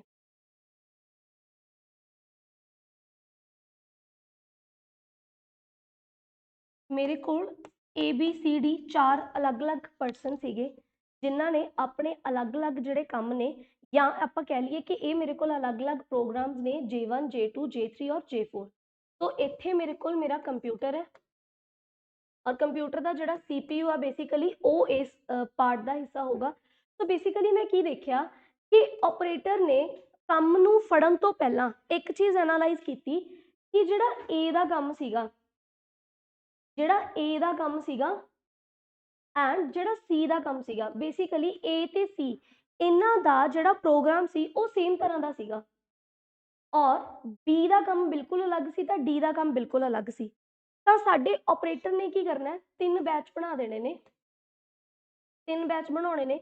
ਇੱਕ ਬੈਚ ਦੇ ਵਿੱਚ ਉਹਨੇ A ਤੇ C ਦੀ ਜੌਬ ਰੱਖ ਦੇਣੀ ਹੈ, ਯਾਨੀ ਕਿ J1 ਤੇ J3, ਇੱਕ ਦੇ ਵਿੱਚ ਉਹਨੇ J2 ਤੇ ਇੱਕ ਦੇ ਵਿੱਚ ਉਹਨੇ J4। ਅਸੀਂ ਕੀ ਕਰਦੇ ਹਾਂ, ਕੰਮ ਨੂੰ ਜਦੋਂ ਦੇਖ ਲੈਂਦੇ ਹਾਂ ਕਿ ਸਾਡੇ ਕੋਲ ਇੰਨੇ ਸਾਰੇ ਪ੍ਰੋਗਰਾਮਸ ਨੇ, ਅਸੀਂ ਉਹਨਾਂ ਦੀ ਸਿਮਿਲੈਰਿਟੀ ਔਰ ਡਿਸਸਿਮਿਲੈਰਿਟੀ ਦੇ ਬੇਸਿਸ ਦੇ ਉੱਤੇ ਉਹਨਾਂ ਨੂੰ ਅਲੱਗ ਜਾਂ ਇੱਕ ਬੈਚ ਬਣਾ ਦਿੰਦੇ ਹਾਂ। ਹੁਣ ਕੀ ਹੈ, ਜਿਹੜਾ ਤੁਹਾਡਾ ਕੰਪਿਊਟਰ ਆ ਉਹ ਪਹਿਲਾਂ ਇੱਕ ਬੈਚ ਨੂੰ ਹੀ ਚੱਕੂਗਾ, ਇੱਕ ਪ੍ਰੋਗਰਾਮ ਨੂੰ ਚੱਕੂਗਾ। ਉਸ ਬੈਚ ਨੂੰ ਜਦੋਂ ਤੱਕ ਉਹ ਕੰਪਲੀਟ ਨਹੀਂ ਕਰ ਲੈਂਦਾ ਉਦੋਂ ਤੱਕ ਬਾਕੀ ਸਾਰੇ ਸਾਈਡ ਤੇ ਪਏ ਨੇ। ਠੀਕ ਹੈ, ਬਸ ਇੰਨਾ ਕੁ ਕੰਮ ਹੋ ਗਿਆ ਕਿ ਅਸੀਂ ਉਹਨਾਂ ਨੂੰ ਥੋੜਾ ਜਿਹਾ ਕੀ ਕਰ ਲਿਆ, ਇੱਕ ਸਹੀ ਤਰੀਕੇ ਦੇ ਨਾਲ ਸਿਕਿਉਰ ਕਰਕੇ ਰੱਖ ਲਿਆ ਕਿ ਕੋਈ ਰੈਪੀਟੀਸ਼ਨ ਨਾ ਕਰਨੀ ਪਵੇ ਸਿਸਟਮ। ਅਦਰਵਾਈਜ਼ ਇੱਥੇ ਜਦੋਂ ਤੱਕ ਇਹਦਾ ਕੰਮ ਕੰਪਲੀਟ ਨਹੀਂ ਹੋ ਜਾਂਦਾ, ਜਦੋਂ ਇਹ ਪੂਰਾ ਐਗਜ਼ੀਕਿਊਟ ਨਹੀਂ ਹੋ ਜਾਊਗਾ, ਉਦੋਂ ਤੱਕ ਇਹਨੂੰ ਸਾਡਾ ਸਿਸਟਮ ਨਹੀਂ ਛੇੜੂਗਾ। ਸੋ ਬੈਚ ਆਪਰੇਟਿੰਗ ਸਿਸਟਮ ਇਸ ਤਰੀਕੇ ਦੇ ਨਾਲ ਕੰਮ ਕਰਦੇ ਨੇ। ਲੇਕਿਨ ਜੇ ਆਪਾਂ ਗੱਲ ਕਰੀਏ ਮਲਟੀ ਪ੍ਰੋਗਰਾਮਿੰਗ ਦੀ, ਤਾਂ ਮਲਟੀ ਪ੍ਰੋਗਰਾਮਿੰਗ ਬੇਸਿਕਲੀ ਕਿਉਂ ਡਿਜ਼ਾਈਨ ਕੀਤੇ ਗਏ ਸੀ, ਕਿਉਂਕਿ ਬੈਚ ਆਪਰੇਟਿੰਗ ਸਿਸਟਮ ਦੀ ਸਭ ਤੋਂ ਵੱਡੀ ਜਿਹੜੀ ਪ੍ਰੋਬਲਮ ਸੀ ਉਹ ਸੀ ਉਹਦੇ ਟਾਈਮ ਨੂੰ ਲੈ ਕੇ। ਦੇਖੋ, ਅਸੀਂ ਨਹੀਂ ਚਾਹੁੰਦੇ ਕਿ ਸਾਡੇ ਸਿਸਟਮ ਦਾ ਜਿਹੜਾ CPU ਆ ਉਹ ਵਿਹਲਾ ਰਵੇ। ਹੁਣ ਜੇ ਤੁਹਾਡੇ ਕੋਲ ਕੀ ਹੋ ਰਿਹਾ ਕਿ CPU ਨੇ ਸਿਰਫ ਇੱਕ ਕੰਮ ਫੜਿਆ, CPU ਨੇ ਉਸ ਇੱਕ ਕੰਮ ਨੂੰ ਫੜ ਕੇ ਆਪਣਾ ਉਸ ਕੰਮ ਇੱਕ ਪ੍ਰੋਗਰਾਮ ਨੂੰ ਕੰਪਲੀਟ ਕਰਤਾ। ਕੰਪਲੀਟ ਕਰਨ ਤੋਂ ਬਾਅਦ ਉਹ ਓਨੇ ਟਾਈਮ ਪੀਰੀਅਡ ਤੱਕ ਵਿਹਲਾ ਬੈਠਾ ਰਹੂਗਾ ਜਦੋਂ ਤੱਕ ਉਹਦੇ ਕੋਲ ਅਗਲਾ ਪ੍ਰੋਗਰਾਮ ਆ ਨਹੀਂ ਜਾਂਦਾ। ਸੋ ਇਹਦੇ ਕਰਕੇ ਉਹਦਾ ਜਿਹੜਾ ਆਈਡਲ ਟਾਈਮ ਹੁੰਦਾ ਸੀ ਉਹ ਬਹੁਤ ਜ਼ਿਆਦਾ ਹੁੰਦਾ ਸੀ, ਜਿਹਦੇ ਕਰਕੇ ਟਾਈਮ ਵੇਸਟੇਜ ਬਹੁਤ ਜ਼ਿਆਦਾ ਹੁੰਦੀ ਸੀ। ਤਾਂ ਇਸੇ ਚੀਜ਼ ਨੂੰ ਓਵਰਕਮ ਕਰਨ ਲਈ ਅਸੀਂ ਮਲਟੀ ਪ੍ਰੋਗਰਾਮਿੰਗ ਆਪਰੇਟਿੰਗ ਸਿਸਟਮ ਬਣਾਇਆ। ਹੁਣ ਮਲਟੀ ਪ੍ਰੋਗਰਾਮਿੰਗ ਆਪਰੇਟਿੰਗ ਸਿਸਟਮ ਨੇ ਕੀ ਕਰਨਾ, ਦੇਖੋ ਜਦੋਂ ਆਪਾਂ ਗੱਲ ਕਰਦੇ ਹਾਂ ਇੱਕ CPU ਦੀ, ਤਾਂ CPU ਨੂੰ ਆਪਾਂ ਇੰਨਾ ਡਿਟੇਲ ਦੇ ਵਿੱਚ ਪਹਿਲਾਂ ਹੀ ਡਿਸਕਸ ਕੀਤਾ। ਤਾਂ ਆਪਾਂ ਨੂੰ ਪਤਾ ਹੈ ਕਿ CPU ਦੇ ਵਿੱਚ ਆਪਣੇ ਕੋਲ ALU ਨੇ ਸਾਰੇ ਮੇਨ ਕੰਮ ਸਾਹਮਣੇ ਹੁੰਦੇ ਨੇ। ਇਸ ਤੋਂ ਇਲਾਵਾ ਆਪਣੇ ਕੋਲ ਉੱਥੇ ਰਜਿਸਟਰਸ ਵੀ ਹੁੰਦੇ ਨੇ, ਆਪਣੀ RAM ROM ਸਭ ਉੱਥੇ ਪਈ ਹੁੰਦੀ ਆ। ਤਾਂ ਇਹਨਾਂ ਵਿੱਚੋਂ ਜਿਹੜੀ ਇਹ RAM ਹੁੰਦੀ ਆ, ਇਹ ਇੱਕ ਕੰਮ ਕਰਦੀ ਆ, ਕਹਿੰਦੀ ਕਿ CPU ਦਾ ਜਿਹੜਾ ਆਈਡਲ ਟਾਈਮ ਹੈ ਇਹਨੂੰ ਘਟਾਉਣਾ ਆ। ਇਹਨੂੰ ਘਟਾਇਆ ਕਿਵੇਂ ਜਾ ਸਕਦਾ, ਇਸ ਤੋਂ ਪਹਿਲਾਂ ਅਸੀਂ ਕੀ ਕਰਦੇ ਸੀ ਬੈਚ ਆਪਰੇਟਿੰਗ ਸਿਸਟਮ ਦੇ ਵਿੱਚ, ਅਸੀਂ ਕੋਈ ਦੂਸਰੇ ਪ੍ਰੋਗਰਾਮ ਨੂੰ ਓਨਾ ਟਾਈਮ ਪੀਰੀਅਡ ਤੱਕ ਹੱਥ ਹੀ ਨਹੀਂ ਸੀ ਪਾਉਂਦੇ ਜਦੋਂ ਤੱਕ ਪਹਿਲਾ ਬੈਚ ਜਿਹੜਾ ਆ ਕਲੀਅਰ ਨਹੀਂ ਸੀ ਹੋ ਜਾਂਦਾ। ਹੁਣ ਅਸੀਂ ਕੀ ਕਰ ਰਹੇ ਹਾਂ, ਜਿਵੇਂ ਆਪਾਂ ਮੰਨ ਲਓ ਕਿ ਵੀ ਇੱਕ ਪੁਆਇੰਟ ਤੋਂ ਦੂਸਰੇ ਪੁਆਇੰਟ ਤੱਕ ਕੋਈ ਚੀਜ਼ ਚੱਕਣੀ ਹੋਵੇ, ਅਗਰ ਇੱਕ ਬੰਦਾ ਉਸ ਪੁਆਇੰਟ ਤੇ ਜਾ ਕੇ ਉਸ ਚੀਜ਼ ਨੂੰ ਚੱਕ ਕੇ ਉਹਦੀ ਸਹੀ ਜਗ੍ਹਾ ਤੇ ਰੱਖ ਕੇ ਆਊਗਾ ਤੇ ਉਸ ਤੋਂ ਬਾਅਦ ਅਗਲੀ ਚੀਜ਼ ਚੱਕਣ ਆਊਗਾ, ਤਾਂ ਉਹਦੇ ਆਉਣ ਜਾਣ ਦੇ ਵਿੱਚ ਉਹਨੂੰ ਟਾਈਮ ਲੱਗੂਗਾ। ਅਗਰ ਆਪਾਂ ਇੱਕ ਇੱਥੇ ਲੜੀ ਬਣਾ ਦਈਏ ਕਿ ਇੱਕ ਬੰਦਾ ਸੈਂਟਰ 'ਚ ਖੜਾ ਕਰ ਦਈਏ ਜਿਹੜਾ ਉਹ ਇੱਕ ਕੰਮ ਕਰੇ ਕਿ ਇਸ ਲੋਕੇਸ਼ਨ ਤੋਂ ਚੀਜ਼ ਚੱਕੀ ਤੇ ਉਸ ਬੰਦੇ ਨੂੰ ਕੈਚ ਕਰਾ ਦੇ, ਇਹਦੇ ਨਾਲ ਕੀ ਹੋਊਗਾ, ਟਾਈਮ ਬਚ ਜੂਗਾ। ਤੇ ਟਾਈਮ ਬਚਣ ਦੇ ਨਾਲ ਜਿਹੜਾ ਇੱਕ ਉਹਦੀ ਆਈਡਲਨੈਸ ਆ, ਜਿਸ ਸਮੇਂ ਉਹਨੇ ਸਿਰਫ ਇੱਕ ਗੇੜਾ ਹੀ ਕੱਢਿਆ, ਕੰਮ ਤਾਂ ਕੀਤਾ ਨਹੀਂ ਉਸ ਸਮੇਂ, ਉਹ ਜਿਹੜਾ ਟਾਈਮ ਹੈ ਉਹਨੂੰ ਅਸੀਂ ਘਟਾ ਦਈਏ। ਉਹਦੇ ਵਾਸਤੇ RAM ਇੱਕ ਬਹੁਤ ਇੰਪੋਰਟੈਂਟ ਕੰਮ ਕਰਦਾ ਹੈ ਕਿ ਸਾਡੇ ਕੋਲ ਮੰਨ ਲਓ ਬਹੁਤ ਸਾਰੇ ਜਿਹੜੇ ਕੰਮ ਸੀ, ਬਹੁਤ ਸਾਰੇ ਜਿਹੜੇ ਪ੍ਰੋਗਰਾਮ ਸੀਗੇ ਉਹ ਪਏ ਸੀ। ਹੁਣ ਤੁਹਾਡੇ ਸਿਸਟਮ ਨੇ, CPU ਨੇ ਇੱਕ ਟਾਈਮ ਪੀਰੀਅਡ ਦੇ ਉੱਤੇ ਹਜੇ ਵੀ ਇੱਕ ਪ੍ਰੋਗਰਾਮ ਨੂੰ ਹੀ ਐਗਜ਼ੀਕਿਊਟ ਕਰਨਾ ਹੈ, ਪਰ ਜਿਹੜਾ ਮੇਰਾ RAM ਹੈ, RAM ਨੇ ਕੀ ਕਰਨਾ ਹੈ, ਇਹਨਾਂ ਸਾਰੇ ਹੀ ਜੌਬਸ ਨੂੰ, ਇਹਨਾਂ ਸਾਰੇ ਹੀ ਪ੍ਰੋਗਰਾਮਸ ਨੂੰ ਆਪਣੇ ਅੰਦਰ ਸਟੋਰ ਕਰ ਲੈਣਾ। ਇਹਨਾਂ ਨੂੰ ਸਟੋਰ ਕਰਕੇ ਲਗਾਤਾਰ CPU ਨੂੰ ਇੱਕ ਤੋਂ ਬਾਅਦ ਇੱਕ ਪ੍ਰੋਗਰਾਮ ਦਿੰਦੇ ਰਹਿਣਾ। ਮੰਨ ਲਓ J1 ਦਾ ਕੰਮ ਹੋਇਆ, J1 ਐਗਜ਼ੀਕਿਊਟ ਹੋ ਚੁੱਕਿਆ, ਨਾਲ ਦੀ ਨਾਲ ਉਹਨੂੰ J2 ਮਿਲ ਜੂਗਾ, J2 ਦਾ ਕੰਮ ਹੋ ਚੁੱਕਿਆ, ਨਾਲ ਦੀ ਨਾਲ ਉਹਨੂੰ J3 ਮਿਲ ਜੂਗਾ। ਸੋ ਇਹਦੇ ਨਾਲ ਮੇਨ ਸਾਡੇ ਕੋਲ ਕੀ ਆ ਕਿ ਇੱਥੇ ਹਜੇ ਵੀ ਕੰਮ ਇੱਕ ਇੱਕ ਪ੍ਰੋਗਰਾਮ ਦੇ ਉੱਤੇ ਹੀ ਹੋ ਰਿਹਾ, ਹਜੇ ਵੀ ਅਸੀਂ ਇੱਕ ਤੋਂ ਜ਼ਿਆਦਾ ਪ੍ਰੋਗਰਾਮਸ ਐਗਜ਼ੀਕਿਊਟ ਨਹੀਂ ਕੀਤੇ। ਕਿਉਂਕਿ ਦੇਖੋ ਮੈਂ ਤੁਹਾਨੂੰ ਇੱਕ ਚੀਜ਼ ਦੱਸਦੀ ਹਾਂ ਕਿ ਕੰਪਿਊਟਰ ਦੇ ਕੇਸਿਸ ਦੇ ਵਿੱਚ ਸਾਨੂੰ ਇਹ ਲੱਗਦਾ ਹੁੰਦਾ ਕਿ ਜਦੋਂ ਆਪਾਂ ਇੱਕ ਟਾਈਮ ਤੇ ਇੱਕ ਤੋਂ ਜ਼ਿਆਦਾ ਚੀਜ਼ਾਂ ਯੂਜ਼ ਕਰਦੇ ਹਾਂ, ਕੰਪਿਊਟਰ ਦੀਆਂ ਜ਼ਿਆਦਾ ਐਪਲੀਕੇਸ਼ਨਸ ਯੂਜ਼ ਕਰਦੇ ਹਾਂ, ਤਾਂ ਕਈ ਵਾਰ ਸਾਨੂੰ ਇਹ ਲੱਗਦਾ ਹੁੰਦਾ ਕਿ ਇਹ ਸਾਰੀਆਂ ਐਪਲੀਕੇਸ਼ਨ ਸੇਮ ਟਾਈਮ ਦੇ ਉੱਤੇ ਚੱਲ ਰਹੀਆਂ ਨੇ। ਬਟ ਅਸਲ ਦੇ ਵਿੱਚ ਕੀ ਆ ਕਿ ਜਦੋਂ ਆਪਰੇਟਿੰਗ ਸਿਸਟਮ ਕੰਮ ਕਰਦਾ ਹੈ, ਉਹ ਇੱਕ ਚੀਜ਼ ਤੇ ਦੂਸਰੀ ਚੀਜ਼ ਤੱਕ ਆਉਣ 'ਚ ਇੰਨਾ ਘੱਟ ਟਾਈਮ ਲੱਗਦਾ ਕਿ ਅਸੀਂ ਉਸ ਟਾਈਮ ਨੂੰ ਪਛਾਣ ਨਹੀਂ ਪਾਉਂਦੇ। ਅਦਰਵਾਈਜ਼ ਹੁੰਦਾ ਐਵੇਂ ਹੀ ਆ ਕਿ ਜੇ ਸਾਡਾ ਕੰਮ ਜਿਹੜਾ ਹੈ ਮਲਟੀ ਪ੍ਰੋਗਰਾਮਿੰਗ ਦੇ ਵਿੱਚ ਚੱਲ ਰਿਹਾ ਆ, ਜਿਹਦੇ ਵਿੱਚ ਕਿ ਸਾਡੀਆਂ ਜਿਹੜੀਆਂ ਪੁਰਾਣੀਆਂ ਵਿੰਡੋਜ਼ ਨੇ, ਵਿੰਡੋਜ਼ ਐਨਟੀ ਹੋ ਗਈ, ਉਹ ਇਹਦੀਆਂ ਐਗਜ਼ਾਮਪਲਸ ਆ ਜਾਂਦੀਆਂ ਨੇ। ਸੋ ਮਲਟੀ ਪ੍ਰੋਗਰਾਮਿੰਗ ਦੇ ਵਿੱਚ ਅਸੀਂ ਕੰਪਿਊਟਰ ਦੇ CPU ਦੀ ਆਈਡਲਨੈਸ ਨੂੰ ਘਟਾਉਣ ਵਾਸਤੇ ਕੀ ਕੀਤਾ ਕਿ ਸਾਡੀ ਜਿਹੜੀ ਰੈਮ ਹੈ ਉਹ ਇਹਨਾਂ ਜੌਬਸ ਨੂੰ, ਇਹਨਾਂ ਪ੍ਰੋਗਰਾਮਸ ਨੂੰ ਆਪਣੇ ਅੰਦਰ ਸਟੋਰ ਕਰ ਲੈਂਦੀ ਆ ਤੇ ਇੱਕ ਇੱਕ ਕਰਕੇ ਨਾਲ ਨਾਲ CPU ਨੂੰ ਦਿੰਦੀ ਰਹਿੰਦੀ ਹੈ, ਜਿਹਦੇ ਕਰਕੇ ਸਾਡਾ CPU ਵਿਹਲਾ ਨਹੀਂ ਰਹਿੰਦਾ। ਸੋ ਇਸ ਤਰੀਕੇ ਦੇ ਨਾਲ ਬੈਚ ਆਪਰੇਟਿੰਗ ਸਿਸਟਮ ਤੇ ਮਲਟੀ ਪ੍ਰੋਗਰਾਮਿੰਗ ਸਿਸਟਮ ਦੇ ਵਿੱਚ ਜਿਹੜਾ ਇੱਕ ਡਿਫਰੈਂਸ ਹੈ ਉਹ ਹੋਪਫੁਲੀ ਅੱਜ ਕਲੀਅਰ ਹੋਇਆ ਹੋਊਗਾ ਕਿ ਬਈ ਹਜੇ ਵੀ ਅਸੀਂ ਇੱਥੇ ਬਹੁਤ ਸਾਰੇ ਜਿਵੇਂ ਤੁਸੀਂ ਨਾ ਇੱਕ ਚੀਜ਼ ਕਦੇ ਕਰਕੇ ਦੇਖਿਓ, ਮੰਨ ਲਓ ਆਪਾਂ ਆਪਣੇ ਮੋਬਾਈਲ ਦੇ ਉੱਤੇ YouTube ਚਲਾਉਂਦੇ ਆ, ਅਗਰ ਆਪਾਂ ਉਹਦਾ ਪ੍ਰੀਮੀਅਰ ਨਹੀਂ ਲਿਆ ਹੋਇਆ ਤਾਂ ਮੋਬਾਈਲ ਦੇ ਉੱਤੇ YouTube ਚਲਾਈ, ਉਹਦੀ ਵੀਡੀਓ ਚਲਾਉਂਦੇ ਹੋਏ ਬਾਈ ਚਾਂਸ ਤੁਹਾਨੂੰ ਯਾਦ ਆਇਆ ਕਿ ਮੈਂ ਕਿਸੇ ਨੂੰ ਕਾਲ ਕਰਨੀ ਸੀ। ਜਦੋਂ ਤੁਸੀਂ YouTube ਤੋਂ ਬੈਕ ਆਉਂਦੇ ਹੋ, ਨਾਲ ਦੀ ਨਾਲ ਕਿਸੇ ਨੂੰ ਕਾਲ ਕਰਦੇ ਹੋ, YouTube ਦੀ ਵੀਡੀਓ ਰੁਕ ਜਾਂਦੀ ਹੈ ਔਰ ਕਾਲ ਤੋਂ ਬਾਅਦ ਦੁਬਾਰਾ ਜਦੋਂ ਆਪਾਂ YouTube ਤੇ ਜਾਂਦੇ ਆ, ਉਹ ਵੀਡੀਓ ਦੁਬਾਰਾ ਫਿਰ ਚੱਲਣ ਲੱਗ ਜਾਂਦੀ ਹੈ। ਸੋ ਇਹਦਾ ਮਤਲਬ ਕੀ ਆ, ਉਸ ਸਮੇਂ ਕੀ ਹੋਇਆ, ਇੱਕ ਟਾਈਮ ਪੀਰੀਅਡ ਦੇ ਉੱਤੇ ਇੱਕੋ ਚੀਜ਼ ਚੱਲੀ ਆ, ਠੀਕ ਹੈ। ਤਾਂ ਜੇ ਆਪਾਂ ਇਹੀ ਸੇਮ ਚੀਜ਼ ਆਪਣੇ ਲੈਪਟਾਪ ਵਗੈਰਾ ਦੇ ਉੱਤੇ ਕਰਦੇ ਆ ਕਿ ਤੁਸੀਂ YouTube ਚਲਾਈ, YouTube ਚਲਾ ਕੇ ਤੁਸੀਂ ਨਾਲ ਕੋਈ ਹੋਰ ਕੰਮ ਕਰਨਾ ਚਾਹੁੰਦੇ ਹੋ, ਉਹ ਬੈਕਗਰਾਊਂਡ ਦੇ ਉੱਤੇ YouTube ਦੀ ਉਹ ਵੀਡੀਓ ਉਦੋਂ ਤੱਕ ਚੱਲਦੀ ਰਹਿੰਦੀ ਹੈ ਜਦੋਂ ਤੱਕ ਅਸੀਂ ਸਟਾਪ ਨਹੀਂ ਕਰਦੇ। ਇਹਦਾ ਮਤਲਬ ਕਿ ਸਾਡੇ ਕੰਪਿਊਟਰ ਜਾਂ ਲੈਪਟਾਪ ਦਾ ਜਿਹੜਾ ਸਿਸਟਮ ਹੈ, ਆਪਰੇਟਿੰਗ ਸਿਸਟਮ ਹੈ, ਉਹ ਥੋੜਾ ਐਡਵਾਂਸ ਹੈ, ਉਹ ਇੱਕ ਟਾਈਮ ਦੇ ਉੱਤੇ ਇੱਕ ਤੋਂ ਜ਼ਿਆਦਾ ਪ੍ਰੋਗਰਾਮਸ ਨੂੰ ਐਗਜ਼ੀਕਿਊਟ ਕਰ ਸਕਦਾ ਹੈ। ਸੋ ਉਹਦੇ ਬਾਰੇ ਅਸੀਂ ਜਿਹੜੇ ਸਾਡੇ ਕੋਲ ਅਗਲੀਆਂ ਦੋ ਟਾਈਪਸ ਨੇ ਉਹਨਾਂ ਨੂੰ ਡਿਸਕਸ ਕਰਾਂਗੇ। ਸੋ ਅਗਲੀਆਂ ਦੋ ਟਾਈਪ ਸਾਡੇ ਕੋਲ ਕਿਹੜੀਆਂ ਕਿਹੜੀਆਂ ਆ ਜਾਣਗੀਆਂ। ਮੈਨੂੰ ਹੁਣ ਬੈਚ ਆਪਰੇਟਿੰਗ ਸਿਸਟਮ ਤੇ ਮਲਟੀ ਪ੍ਰੋਗਰਾਮਿੰਗ ਦੇ ਵਿੱਚ ਤਰ੍ਹਾਂ ਦੀ ਕੋਈ ਪ੍ਰੋਬਲਮ ਨਹੀਂ ਰਹੀ। ਹੁਣ ਮੈਂ ਚੱਕੂੰਗੀ ਮਲਟੀ ਪ੍ਰੋਸੈਸਿੰਗ ਤੇ ਮਲਟੀ ਟਾਸਕਿੰਗ। ਸੋ ਮਲਟੀ ਪ੍ਰੋਸੈਸਿੰਗ ਤੇ ਮਲਟੀ ਟਾਸਕਿੰਗ ਜਿਹੜਾ ਆਪਰੇਟਿੰਗ ਸਿਸਟਮ, ਉਹਨਾਂ ਬਾਰੇ ਜੇ ਆਪਾਂ ਗੱਲ ਕਰੀਏ ਤਾਂ ਹੁਣ ਮਲਟੀ ਪ੍ਰੋਸੈਸਿੰਗ, ਦੇਖੋ ਪ੍ਰੋਸੈਸਿੰਗ ਤੋਂ ਇੱਕ ਚੀਜ਼ ਯਾਦ ਰੱਖਣੀ ਆ ਕਿ ਅਸੀਂ ਇੱਕ ਤੋਂ ਜ਼ਿਆਦਾ ਪ੍ਰੋਸੈਸਰ ਐਡ ਕਰਾਂਗੇ। ਇੱਕ ਤੋਂ ਜ਼ਿਆਦਾ ਪ੍ਰੋਸੈਸਰ ਐਡ ਕਰਨ ਦਾ ਮਤਲਬ ਕੀ ਆ, ਮੈਂ ਇੱਕ ਤੋਂ ਜ਼ਿਆਦਾ CPU ਐਡ ਕਰ ਦੂੰਗੀ। ਹੁਣ ਜਦੋਂ ਮੇਰੇ ਸਿਸਟਮ ਦੇ ਵਿੱਚ ਇੱਕ ਤੋਂ ਜ਼ਿਆਦਾ CPU ਐਡ ਨੇ ਤਾਂ ਬੇਸਿਕਲੀ ਕੀ ਹੋਊਗਾ, ਜਦੋਂ ਮੇਰੇ ਸਿਸਟਮ ਦੇ ਵਿੱਚ ਇੱਕ ਤੋਂ ਜ਼ਿਆਦਾ CPU ਅਟੈਚ ਨੇ ਪਰ ਉਹਨਾਂ ਦੀ ਜਿਹੜੀ ਮੈਮਰੀ ਆ, ਮੇਨ ਮੈਮਰੀ ਸੇਮ ਹੈ, ਮੇਨ ਮੈਮਰੀ ਉਹਨਾਂ ਦੀ ਸੇਮ ਹੈ, ਪਰ ਮੈਂ CPU ਇੱਕ ਤੋਂ ਜ਼ਿਆਦਾ ਲਾਤੇ। ਹੁਣ ਜਦੋਂ ਮੇਰੇ ਕੋਲ ਪ੍ਰੋਸੈਸਰ ਹੀ ਇੱਕ ਤੋਂ ਜ਼ਿਆਦਾ ਨੇ ਦੈਨ ਓਬਵੀਅਸਲੀ ਮੈਂ ਜਿੰਨਾ ਮਰਜ਼ੀ ਉਹਨਾਂ ਨੂੰ ਕੰਮ ਦਿੰਦੀ ਰਵਾਂ, ਉਹ ਕੰਮ ਆਪਸ ਦੇ ਵਿੱਚ ਉਹਨਾਂ ਨੇ ਡਿਸਟਰੀਬਿਊਟ ਕਰ ਲੈਣਾ। ਕੁਝ ਕੁ ਕੰਮ ਮੇਰੇ CPU ਨੇ ਸਾਂਭ ਲੈਣਾ, ਕੁਝ ਕੁ ਕੰਮ ਮੇਰੇ CPU ਨੇ ਸਾਂਭ ਲੈਣਾ, ਤੇ ਇਹਦੇ ਨਾਲ ਕੰਪੈरेटिवली ਕੀ ਹੋਊਗਾ, ਆਈਡਲਨੈਸ ਤਾਂ ਮੈਂ ਆਪਣੇ ਮਲਟੀ ਪ੍ਰੋਗਰਾਮਿੰਗ ਦੇ ਵਿੱਚ ਹੀ ਖਤਮ ਕਰ ਲਈ ਸੀ। ਇਹਦੇ ਵਿੱਚ ਮੈਂ ਹੁਣ ਕੀ ਕਰ ਸਕਦੀ ਹਾਂ, ਇੱਕ ਟਾਈਮ ਦੇ ਉੱਤੇ ਇੱਕ ਤੋਂ ਜ਼ਿਆਦਾ ਜਿਹੜੇ ਪ੍ਰੋਗਰਾਮਸ ਨੇ ਉਹਨਾਂ ਦੇ ਉੱਤੇ ਕੰਮ ਕਰ ਸਕਦੀ ਹਾਂ। ਸੋ ਜੇ ਸਾਡੀ ਯੂਜ਼ੇਜ ਬਹੁਤ ਜ਼ਿਆਦਾ ਹੁੰਦੀ ਹੈ ਤਾਂ ਉਸ ਟਾਈਮ ਦੇ ਵਿੱਚ ਅਸੀਂ ਕੀ ਕਰਦੇ ਹਾਂ, ਸਾਡੇ ਇੱਕੋ ਹੀ ਸਿਸਟਮ ਦੇ ਨਾਲ ਇੱਕ ਤੋਂ ਜ਼ਿਆਦਾ CPU ਅਟੈਚ ਕੀਤੇ। ਸੋ ਇਹ ਸਾਡੇ ਕੋਲ ਆ ਜਾਂਦਾ ਹੈ ਮਲਟੀ ਪ੍ਰੋਸੈਸਰ। ਸੋ ਮਲਟੀ ਪ੍ਰੋਸੈਸਰ ਮਲਟੀ ਪ੍ਰੋਗਰਾਮਿੰਗ ਦੇ ਨਾਲ ਕਦੇ ਵੀ ਕਨਫਿਊਜ਼ ਨਹੀਂ ਹੋਣਾ। ਮਲਟੀ ਪ੍ਰੋਗਰਾਮਿੰਗ ਦੇ ਵਿੱਚ ਸਭ ਤੋਂ ਪਹਿਲੀ ਗੱਲ ਇੱਕ ਹੀ CPU ਯੂਜ਼ ਹੁੰਦਾ ਆ। ਮਲਟੀ ਪ੍ਰੋਸੈਸਰ ਦੇ ਵਿੱਚ ਪ੍ਰੋਸੈਸਿੰਗ ਤੋਂ ਯਾਦ ਰੱਖ ਲਓ, ਪ੍ਰੋਸੈਸਰ ਤੋਂ ਯਾਦ ਰੱਖ ਲਓ ਕਿ ਉਹਦੇ ਵਿੱਚ ਅਸੀਂ ਦੋ ਪ੍ਰੋਸੈਸਰ ਯਾਨੀ ਕਿ CPU ਦੋ ਯੂਜ਼ ਕਰਦੇ ਹਾਂ ਜਾਂ ਦੋ ਤੋਂ ਜ਼ਿਆਦਾ ਵੀ ਯੂਜ਼ ਕਰ ਸਕਦੇ ਹਾਂ, ਠੀਕ ਹੈ। ਮਲਟੀ ਪ੍ਰੋਗਰਾਮਿੰਗ ਦੇ ਵਿੱਚ ਮੇਰੇ ਕੋਲ ਇੱਕ ਇੱਕ ਕਰਕੇ ਹੀ ਪ੍ਰੋਗਰਾਮ ਹਜੇ ਐਗਜ਼ੀਕਿਊਟ ਹੋ ਰਿਹਾ ਹੈ। ਇਹਦੇ ਵਿੱਚ ਕਿਉਂਕਿ ਮੇਰੇ ਕੋਲ CPU ਇੱਕ ਤੋਂ ਜ਼ਿਆਦਾ ਨੇ ਤਾਂ ਮੇਰੇ ਕੋਲ ਜਿਹੜੇ ਪ੍ਰੋਗਰਾਮਸ ਹੋਣਗੇ, ਕਿਉਂਕਿ ਬਾਕੀ ਸਾਰੇ ਮੇਰੇ ਕੋਲ ਡਿਵਾਈਸ ਸੇਮ ਨੇ, ਹੋ ਸਕਦਾ ਕਿ ਮੇਰੇ ਕੋਲ ਇਨਪੁਟ ਯੂਨਿਟ ਦੇ ਵਿੱਚ ਜਿਹੜਾ ਮੋਨੀਟਰ ਆ, ਹੋ ਸਕਦਾ ਮੈਂ ਕਾਮਨ ਯੂਜ਼ ਕਰ ਰਹੀ ਹੋਵਾਂ, ਮੇਰੇ ਕੋਲ ਇੱਕੋ ਹੀ ਮੋਨੀਟਰ ਹੋਵੇ, ਤਾਂ ਮੈਂ ਕਿਉਂਕਿ ਮੋਨੀਟਰ ਇੱਕ ਯੂਜ਼ ਕਰ ਰਹੀ ਹਾਂ ਤਾਂ ਹੋ ਸਕਦਾ ਕਿ ਇਹਦੇ ਪ੍ਰੋਗਰਾਮਸ ਤੇ ਇਹਦੇ ਪ੍ਰੋਗਰਾਮਸ ਮੇਰੇ ਕੋਲ ਸੇਮ ਟਾਈਮ ਦੇ ਉੱਤੇ ਆ ਰਹੇ ਹੋਣ ਤੇ ਮੈਨੂੰ ਇਹ ਲੱਗੇ ਕਿ ਇੱਕ ਟਾਈਮ ਦੇ ਉੱਤੇ ਮੇਰਾ ਜਿਹੜਾ ਸਿਸਟਮ ਹੈ ਉਹ ਬਹੁਤ ਸਾਰੇ ਪ੍ਰੋਗਰਾਮ ਰਨ ਕਰ ਰਿਹਾ ਆ।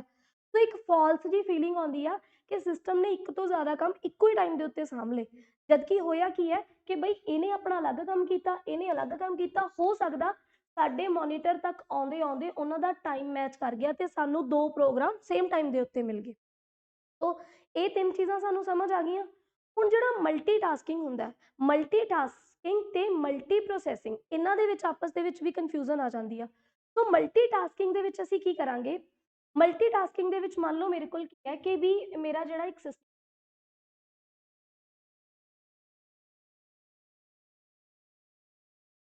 तो ਮਲਟੀਟਾਸਕਿੰਗ ਦੇ ਵਿੱਚ ਮੇਰੇ ਕੋਲ ਕੀ ਹੈ ਕਿ ਮੇਰੇ ਕੋਲ ਇੱਕ ਸਿਸਟਮ ਸੀਗਾ, ਠੀਕ ਹੈ, ਐਂਡ ਇਹਦੇ ਵਿੱਚ ਮੇਰੇ ਕੋਲ ਕੀ ਹੈ ਕਿ ਬਹੁਤ ਸਾਰੇ ਪ੍ਰੋਗਰਾਮ ਸੀਗੇ।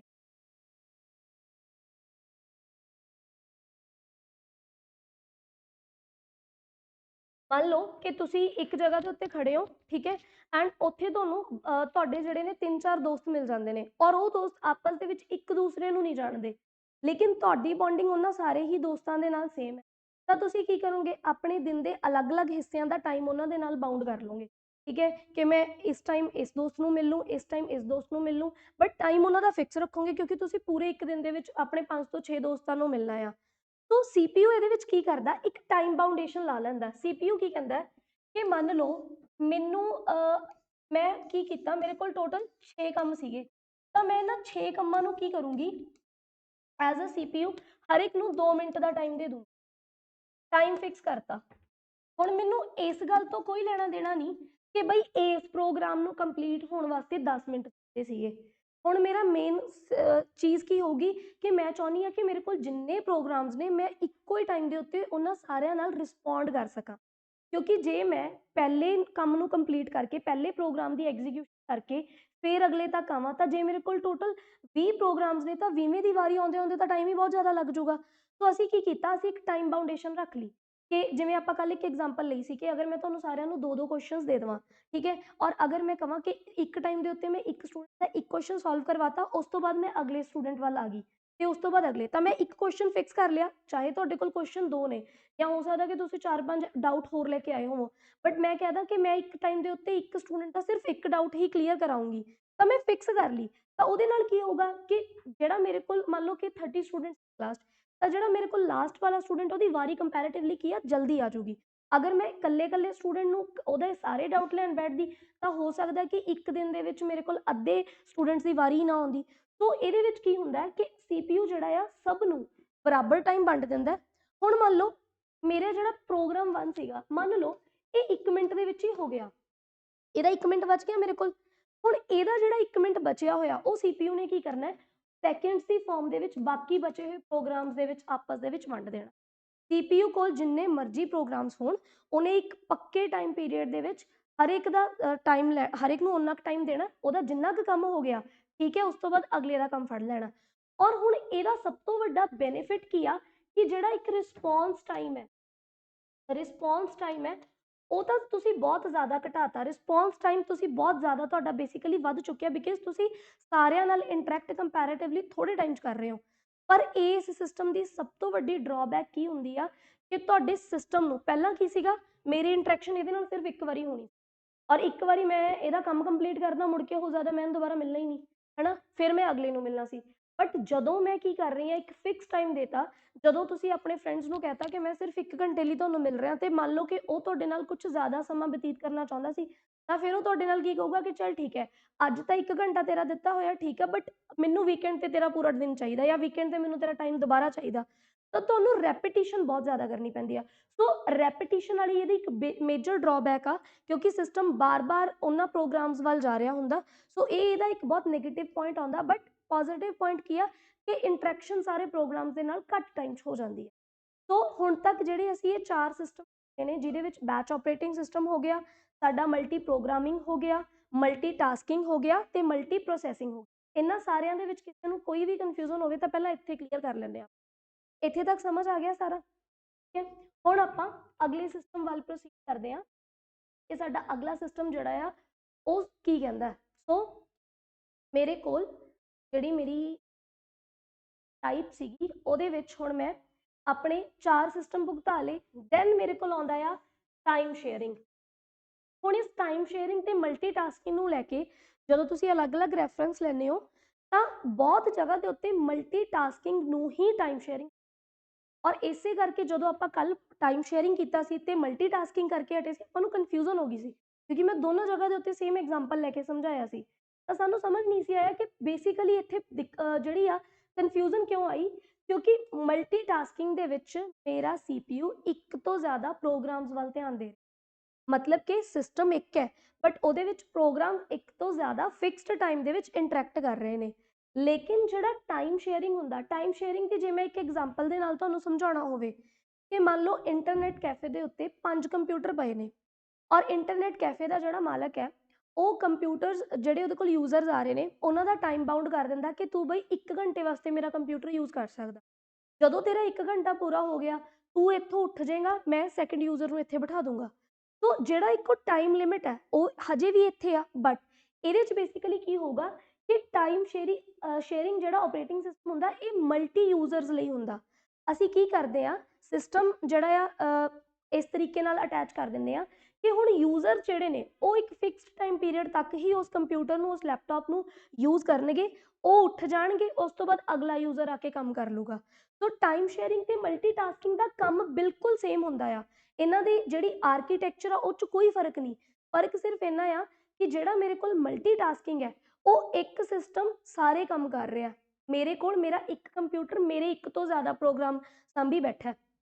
ਬਟ ਜਿਹੜਾ ਮੇਰੇ ਕੋਲ ਟਾਈਮ ਸ਼ੇਅਰਿੰਗ ਹੈ ਉਹਦੇ ਵਿੱਚ ਮੇਰੇ ਕੋਲ 4 ਕੰਪਿਊਟਰ ਨੇ ਤੇ ਉਹਨਾਂ ਚਾਰਾਂ ਕੰਪਿਊਟਰਸ ਦੇ ਉੱਤੇ ਬਾਰ-ਬਾਰ ਯੂਜ਼ਰ ਬਦਲ ਰਹੇ ਨੇ। ਸੋ ਮੈਂ ਹਰ ਇੱਕ ਯੂਜ਼ਰ ਨੂੰ ਇੱਕ ਫਿਕਸ ਟਾਈਮ ਦੇਤਾ ਕਿ ਬਈ ਤੇਰਾ ਇੰਨਾ ਕੁ ਟਾਈਮ ਆ, ਤੂੰ ਇੰਨੇ ਕੁ ਟਾਈਮ ਦੇ ਵਿੱਚ ਆਪਣਾ ਕੰਮ ਕਰ ਲਾ। ਮੰਨ ਲਓ ਕਿ ਇੱਕ ਯੂਜ਼ਰ ਨੇ ਕੋਈ C++ ਲੈਂਗੁਏਜ ਦੇ ਉੱਤੇ ਕੰਮ ਕਰਨਾ ਸੀਗਾ, ਉਹਨੇ 1 ਘੰਟੇ ਦੇ ਵਿੱਚ ਆਪਣਾ ਕੰਮ ਕੰਪਲੀਟ ਕਰ ਲਿਆ। ਉਸ ਤੋਂ ਬਾਅਦ ਅਗਲਾ ਯੂਜ਼ਰ ਆਊਗਾ, ਅਗਲਾ ਯੂਜ਼ਰ ਹੋ ਸਕਦਾ ਕਿ ਮੇਰੇ ਕੋਲ MS ਐਕਸਲ ਦੇ ਉੱਤੇ ਕੰਮ ਕਰਨ ਬੈਠ ਜੇ ਜਾਂ ਹੋ ਸਕਦਾ ਕਿ MS ਵਰਡ ਦੇ ਉੱਤੇ ਕੋਈ ਫਾਈਲ ਬਣਾਉਣ ਲੱਗ ਜੇ। ਸੋ ਯੂਜ਼ਰਸ ਦੀ ਆਪਣੀ ਕੈਪੇਬਿਲਿਟੀ ਦੇ ਅਕੋਰਡਿੰਗਲੀ ਅਸੀਂ ਥੋੜਾ ਜਿਹਾ ਕੀ ਕਰਦੇ ਹਾਂ ਮਲਟੀ ਯੂਜ਼ਰਸ ਵਾਸਤੇ ਟਾਈਮ ਸ਼ੇਅਰਿੰਗ ਆਪਰੇਟਿੰਗ। ਸੋ ਇੱਥੇ ਤੱਕ ਕੋਈ ਵੀ ਡਾਊਟ ਆਇਆ ਹੋਵੇ ਤਾਂ ਕਲੀਅਰ ਹੈ ਚੀਜ਼ਾਂ। ਅੱਗੇ ਆ ਗਿਆ ਤੁਹਾਡੇ ਕੋਲ ਡਿਸਟ੍ਰੀਬਿਊਟਿਵ ਆਪਰੇਟਿੰਗ ਸਿਸਟਮ। ਹੁਣ ਨਾ ਇਸ ਤੋਂ ਪਹਿਲਾਂ ਜਿਹੜੇ ਆਪਾਂ ਆਪਰੇਟਿੰਗ ਸਿਸਟਮ ਪੜ੍ਹੇ ਆ ਇਹ ਕਿਤੇ ਨਾ ਕਿਤੇ ਸਿਰਫ ਆਪਾਂ ਇੱਕ ਯੂਜ਼ਰ ਜਾਂ 2-4 ਯੂਜ਼ਰਸ ਤੱਕ ਦੀ ਗੱਲ, ਹਜੇ ਆਪਾਂ ਨੈਟਵਰਕ ਟੈਕਨੋਲੋਜੀ ਨੂੰ ਲੈ ਕੇ ਨਹੀਂ ਆਏ। ਬਟ ਜਦੋਂ ਆਪਾਂ ਗੱਲ ਕਰਦੇ ਹਾਂ ਕੰਪਿਊਟਰ ਦੀ ਤਾਂ ਕੰਪਿਊਟਰ ਦੇ ਵਿੱਚ ਨੈਟਵਰਕ ਟੈਕਨੋਲੋਜੀ ਆਪਣੇ ਆਪ 'ਚ ਬਹੁਤ ਇੰਪੋਰਟੈਂਟ ਹੈ, ਕਿਉਂਕਿ ਜੇ ਮੇਰਾ ਮੋਬਾਈਲ ਨੈਟਵਰਕ ਦੇ ਥਰੂ ਤੁਹਾਡੇ ਮੋਬਾਈਲਸ ਦੇ ਨਾਲ ਅਟੈਚ ਹੀ ਨਹੀਂ, ਚਾਹੇ ਕਿਸੇ ਵੀ ਫਾਰਮ ਚਲਾ ਲਓ, ਤਾਂ ਮੇਰੇ ਕੋਲ ਤਾਂ ਉਸ ਫੋਨ ਦਾ ਕੋਈ ਮਤਲਬ ਹੀ ਨਹੀਂ ਬਣਦਾ ਜਦੋਂ ਤੱਕ ਆਪਾਂ ਉਸ ਫੋਨ 'ਚ ਸਿਮ ਨਹੀਂ ਪਾਉਂਦੇ ਹੁੰਦੇ, ਤਾਂ ਫੋਨ ਡੱਬਾ ਆ। ਠੀਕ ਹੈ, ਐਵੇਂ ਹੀ ਆਪਣਾ ਪੀਸੀ ਹੈ। ਹੁਣ ਮੈਂ ਆਪਣੇ ਪੀਸੀ ਤੋਂ ਜੇ ਆਪਾਂ ਅੱਜ ਦੇ ਟਾਈਮ ਦੇ ਵਿੱਚ ਆਪਣੇ ਸਮਾਰਟ ਵਾਚ ਜਿੰਨੇ ਵੀ ਡਿਵਾਈਸਿਸ ਨੇ ਉਹਨਾਂ ਦਾ ਜੇ ਯੂਜ਼ੇਜ ਦੇਖੀਏ ਤਾਂ ਮੇਨ ਨੈਟਵਰਕ ਨਾਲ ਜੁੜਿਆ ਹੋਇਆ ਆ। ਆਪਾਂ ਇੱਕ ਜਗ੍ਹਾ ਤੇ ਬੈਠ ਕੇ ਦੁਨੀਆ ਨਾਲ ਜੁੜਨਾ ਚਾਹੁੰਦੇ ਆ। ਸੋ ਉਹਨਾਂ ਨੂੰ ਲੈ ਕੇ ਜਿਹੜੇ ਮੇਰੇ ਕੋਲ ਆਹ 3 ਆਪਰੇਟਿੰਗ ਨੇ, ਇਹਨਾਂ ਦੇ ਵਿੱਚੋਂ ਜਿਹੜੇ ਡਿਸਟ੍ਰੀਬਿਊਟਿਵ ਤੇ ਨੈਟਵਰਕ ਆਪਰੇਟਿੰਗ ਸਿਸਟਮ ਆ ਇਹਨਾਂ ਦੇ ਵਿੱਚ ਆਪਸ 'ਚ ਬਹੁਤ ਜ਼ਿਆਦਾ ਕਨਫਿਊਜ਼ਨ ਹੋ ਜਾਂਦੀ ਆ। ਸੋ ਡਿਸਟ੍ਰੀਬਿਊਟਿਡ ਜਿਹੜਾ ਆਪਰੇਟਿੰਗ ਸਿਸਟਮ ਆ ਉਹਨੂੰ ਆਪਾਂ ਡਾਇਗਰਾਮ ਦੀ ਹੈਲਪ ਦੇ ਨਾਲ ਅੰਡਰਸਟੈਂਡ ਕਰਨ ਦੀ ਕੋਸ਼ਿਸ਼ ਕਿ ਡਿਸਟ੍ਰੀਬਿਊਟਿਵ ਆਪਰੇਟਿੰਗ ਸਿਸਟਮ ਜਿਹੜਾ ਹੈ ਉਹ ਕਿਸ ਤਰੀਕੇ ਦੇ ਨਾਲ ਕੰਮ ਕਰਦਾ ਹੈ।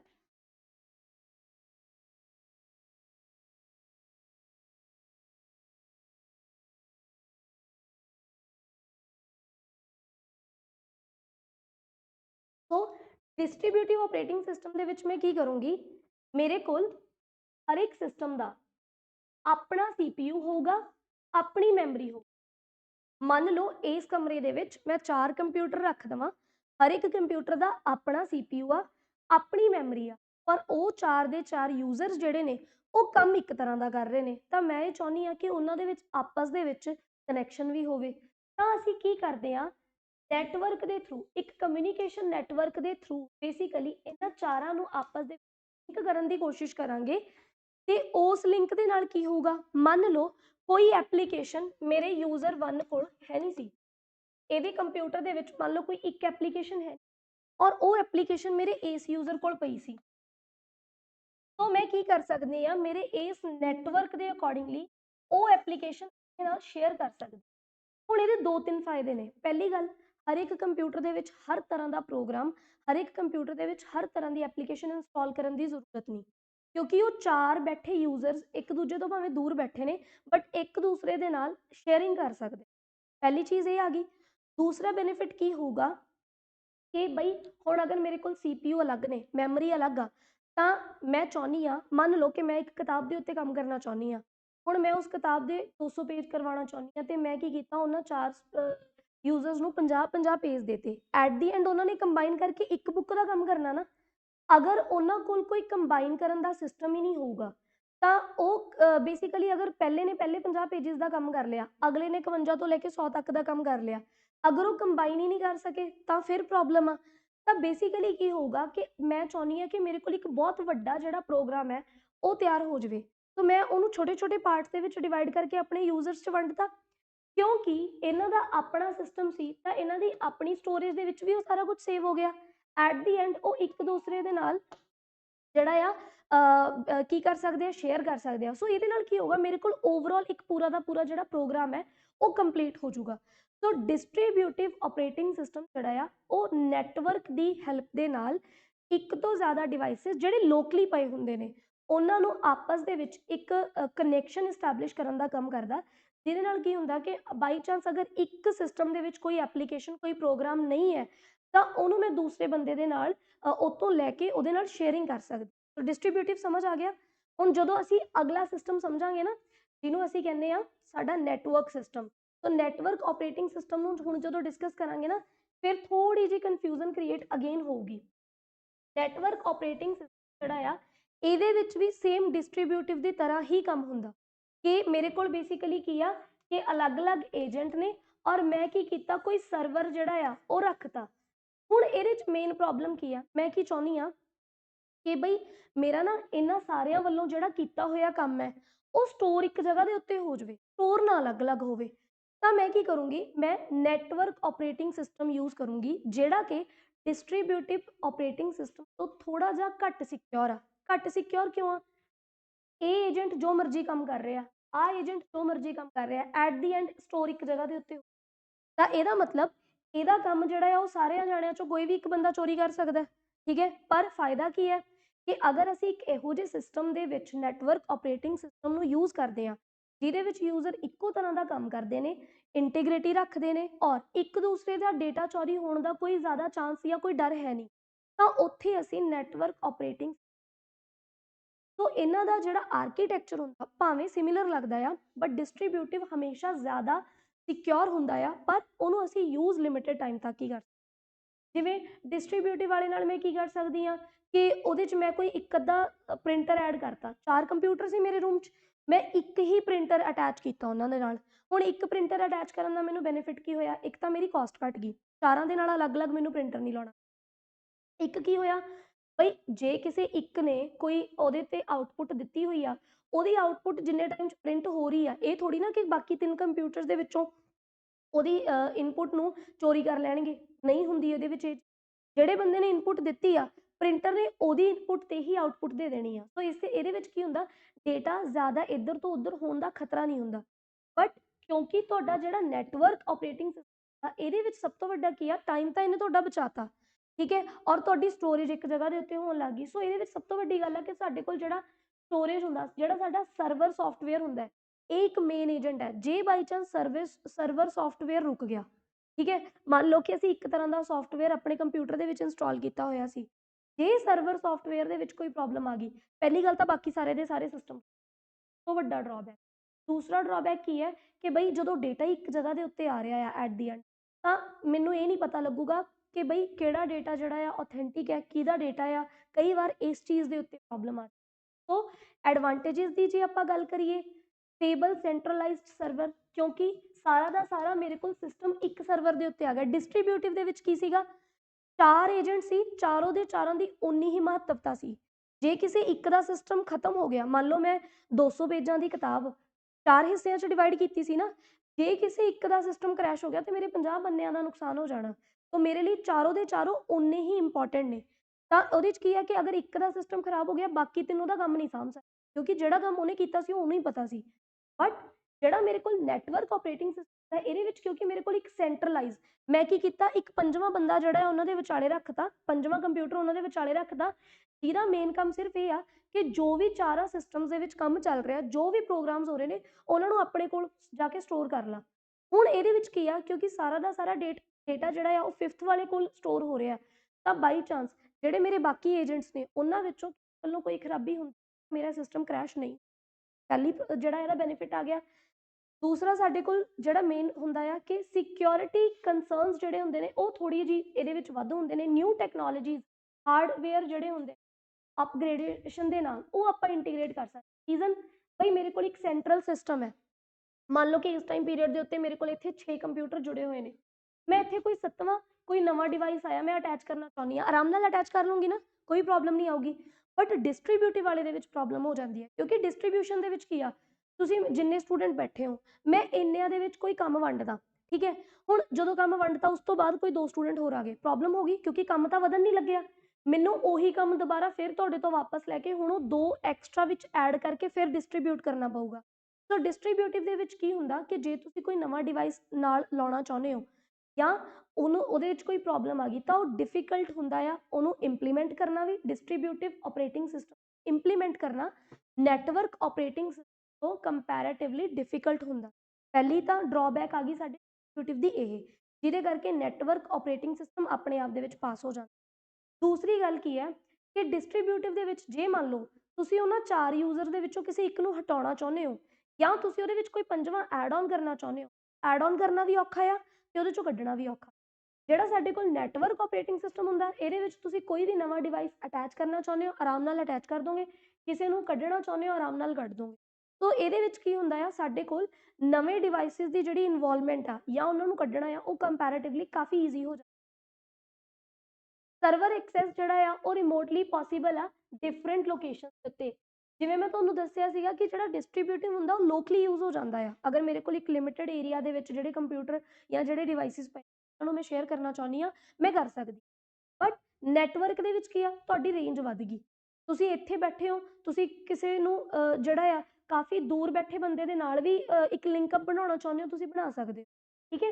ਸੋ ਡਿਸਐਡਵਾਂਟੇਜ ਕੀ ਆ, ਇੱਕ ਤਾਂ ਕਾਸਟਲੀ ਬਹੁਤ ਪੈਂਦੇ ਨੇ। ਦੂਸਰੀ ਗੱਲ ਕੀ ਹੁੰਦੀ ਆ ਸੈਂਟਰਲ ਲੋਕੇਸ਼ਨ ਦੇ ਉੱਤੇ ਡਿਪੈਂਡ ਕਰਦੇ ਨੇ, ਜੇ ਸੈਂਟਰਲ ਲੋਕੇਸ਼ਨ ਨੂੰ ਕੁਝ ਹੋ ਗਿਆ ਤਾਂ ਸਾਰਾ ਦਾ ਸਾਰਾ ਸਿਸਟਮ। ਅਗਲੀ ਗੱਲ ਇਹਦੀ ਮੇਨਟੇਨੈਂਸ ਜਿਹੜੀ ਆ ਤੇ ਅਪਡੇਟ ਜਿਹੜੇ ਨੇ ਉਹ ਕਰਨੇ ਬਹੁਤ ਜ਼ਰੂਰੀ ਨੇ। ਤੇ ਜੇ ਅਸੀਂ ਗੱਲ ਕਰੀਏ ਐਗਜ਼ਾਮਪਲਸ ਦੀ ਤਾਂ Microsoft window server 2003, Microsoft window server 2008, Unix, Linux ਹੋ ਗਿਆ, ਮੈਕ ਓਐਸ ਐਕਸ ਹੋ ਗਿਆ, ਨੋਵਲ ਨੈਟਵੇਅਰ ਹੋ ਗਿਆ ਤੇ ਬੀਐਸ। ਇਹ ਇਸ ਕਰਕੇ ਇੰਪੋਰਟੈਂਟ ਨੇ ਕਿਉਂਕਿ ਤੁਸੀਂ ਥਿਊਰੀ ਦਾ ਪੇਪਰ ਨਹੀਂ ਕੰਪਿਊਟਰ ਦਾ ਲਿਖਣ ਜਾ ਰਹੇ ਕਿ ਮੇਰੇ ਵੱਲੋਂ ਦੱਸੀਆਂ ਹੋਈਆਂ 4 ਗੱਲਾਂ ਨੂੰ 6 ਕਰਕੇ ਲਿਖ ਦੋਗੇ। ਬੇਸਿਕਲੀ ਮੈਂ ਬਾਰ-ਬਾਰ ਇਸ ਗੱਲ ਦੇ ਉੱਤੇ ਹਰ ਲੈਕਚਰ 'ਚ ਜ਼ੋਰ ਦੇ ਰਹੀ ਹਾਂ ਕਿ ਮੈਨੂੰ ਇਹ ਆ ਕਿ ਮੈਂ ਤੁਹਾਨੂੰ ਕੰਪਿਊਟਰ ਇਸ ਤਰੀਕੇ ਨਾਲ ਪੜ੍ਹਾਵਾਂ ਕਿ ਤੁਹਾਡੀ ਇਹਦੇ ਨਾਲ ਇਸ ਸਬਜੈਕਟ ਨਾਲ ਇੱਕ ਅਟੈਚਮੈਂਟ ਬਣੀ ਰਵੇ, ਜਿਹਦੇ ਕਰਕੇ ਮੈਨੂੰ ਬਹੁਤ ਥਿਊਰੀ ਦਾ ਪਾਰਟ ਨਾਲ ਐਡ ਕਰਨਾ ਪੈਂਦਾ। ਬਟ ਉਸ ਥਿਊਰੀ ਦੇ ਵਿੱਚੋਂ ਕਈ ਵਾਰ ਕੁਝ ਕਦੇ ਵੀ ਕੁਐਸਚਨ ਨਹੀਂ ਬਣੇ ਹੁੰਦੇ, ਜਿੱਥੋਂ ਕੁਐਸਚਨ ਬਣਦੇ ਨੇ ਉਹ ਇਹ ਚੀਜ਼ਾਂ ਹੁੰਦੀਆਂ ਨੇ। ਸੋ ਕਾਈਂਡਲੀ ਇਹਨਾਂ ਦੇ ਉੱਤੇ ਬਾਰ-ਬਾਰ ਪਰਸਨਲ ਲੈਵਲ ਦੇ ਉੱਤੇ ਖੁਦ ਰਿਵੀਜ਼ਨ ਕਰਦੇ ਰਹੋ। ਠੀਕ ਹੈ। ਸੋ ਹੁਣ ਤੱਕ ਆਪਾਂ ਨੂੰ ਸਾਰੇ ਆਪਰੇਟਿੰਗ ਸਿਸਟਮ ਸਮਝ ਆ ਚੁੱਕੇ ਨੇ। ਹੁਣ ਆਪਣੇ ਕੋਲ ਇੱਕ ਆਪਰੇਟਿੰਗ ਸਿਸਟਮ ਜਿਹੜਾ ਆ ਉਹ ਆਊਗਾ ਜਿਹਨੂੰ ਅਸੀਂ ਕਹਾਂਗੇ ਰੀਅਲ ਟਾਈਮ। ਹੁਣ ਇਹ ਰੀਅਲ ਟਾਈਮ ਆਪਰੇਟਿੰਗ ਇੰਨੇ ਜ਼ਿਆਦਾ ਇੰਪੋਰਟੈਂਟ ਇੰਨੇ ਮੁਸ਼ਕਿਲ ਕਿਉਂ ਨੇ? ਐਗਜ਼ਾਮਪਲ ਦਿੰਦੀ ਹਾਂ। ਆਪਾਂ ਏਟੀਐਮ ਯੂਜ਼ ਕਰਨ ਜਾਂਦੇ ਹਾਂ। ਜਦੋਂ ਆਪਾਂ ਏਟੀਐਮ ਯੂਜ਼ ਕਰਨ ਜਾਂਦੇ ਹਾਂ ਤੁਹਾਨੂੰ ਇਸ ਗੱਲ ਬਾਰੇ ਤੁਹਾਨੂੰ ਚੰਗਾ ਲੱਗੂਗਾ ਕਿ ਤੁਸੀਂ ਏਟੀਐਮ ਯੂਜ਼ ਕਰਨ ਗਏ, ਤੁਸੀਂ ਉਹਦੇ ਵਿੱਚ ਆਪਣਾ ਪਿਨ ਕੋਡ ਪਾਤਾ ਤੇ 20 ਮਿੰਟ ਤੱਕ ਏਟੀਐਮ ਨੇ ਕਿਸੇ ਤਰ੍ਹਾਂ ਦਾ ਕੋਈ ਰਿਸਪੌਂਸ ਨਹੀਂ ਕੀਤਾ। ਹੁਣ ਨਾ ਤਾਂ ਤੁਸੀਂ ਉੱਥੋਂ ਬਾਹਰ ਆਉਣ ਜੋਗੇ ਕਿਉਂਕਿ ਇਹ ਨਹੀਂ ਪਤਾ ਅਸੀਂ 20 ਮਿੰਟ ਬਾਅਦ ਬਾਹਰ ਜਾਈਏ ਤੇ ਉਹਨੇ ਬਾਅਦ ਚੱਕ ਕੇ ਕੈਸ਼ ਕੱਢ ਦੇਣਾ, ਤੇ ਨਾ ਹੀ ਅਸੀਂ ਉੱਥੇ ਖੜਨ ਜੋਗੇ ਕਿਉਂਕਿ ਟਾਈਮ ਵੇਸਟ ਹੋ ਰਿਹਾ।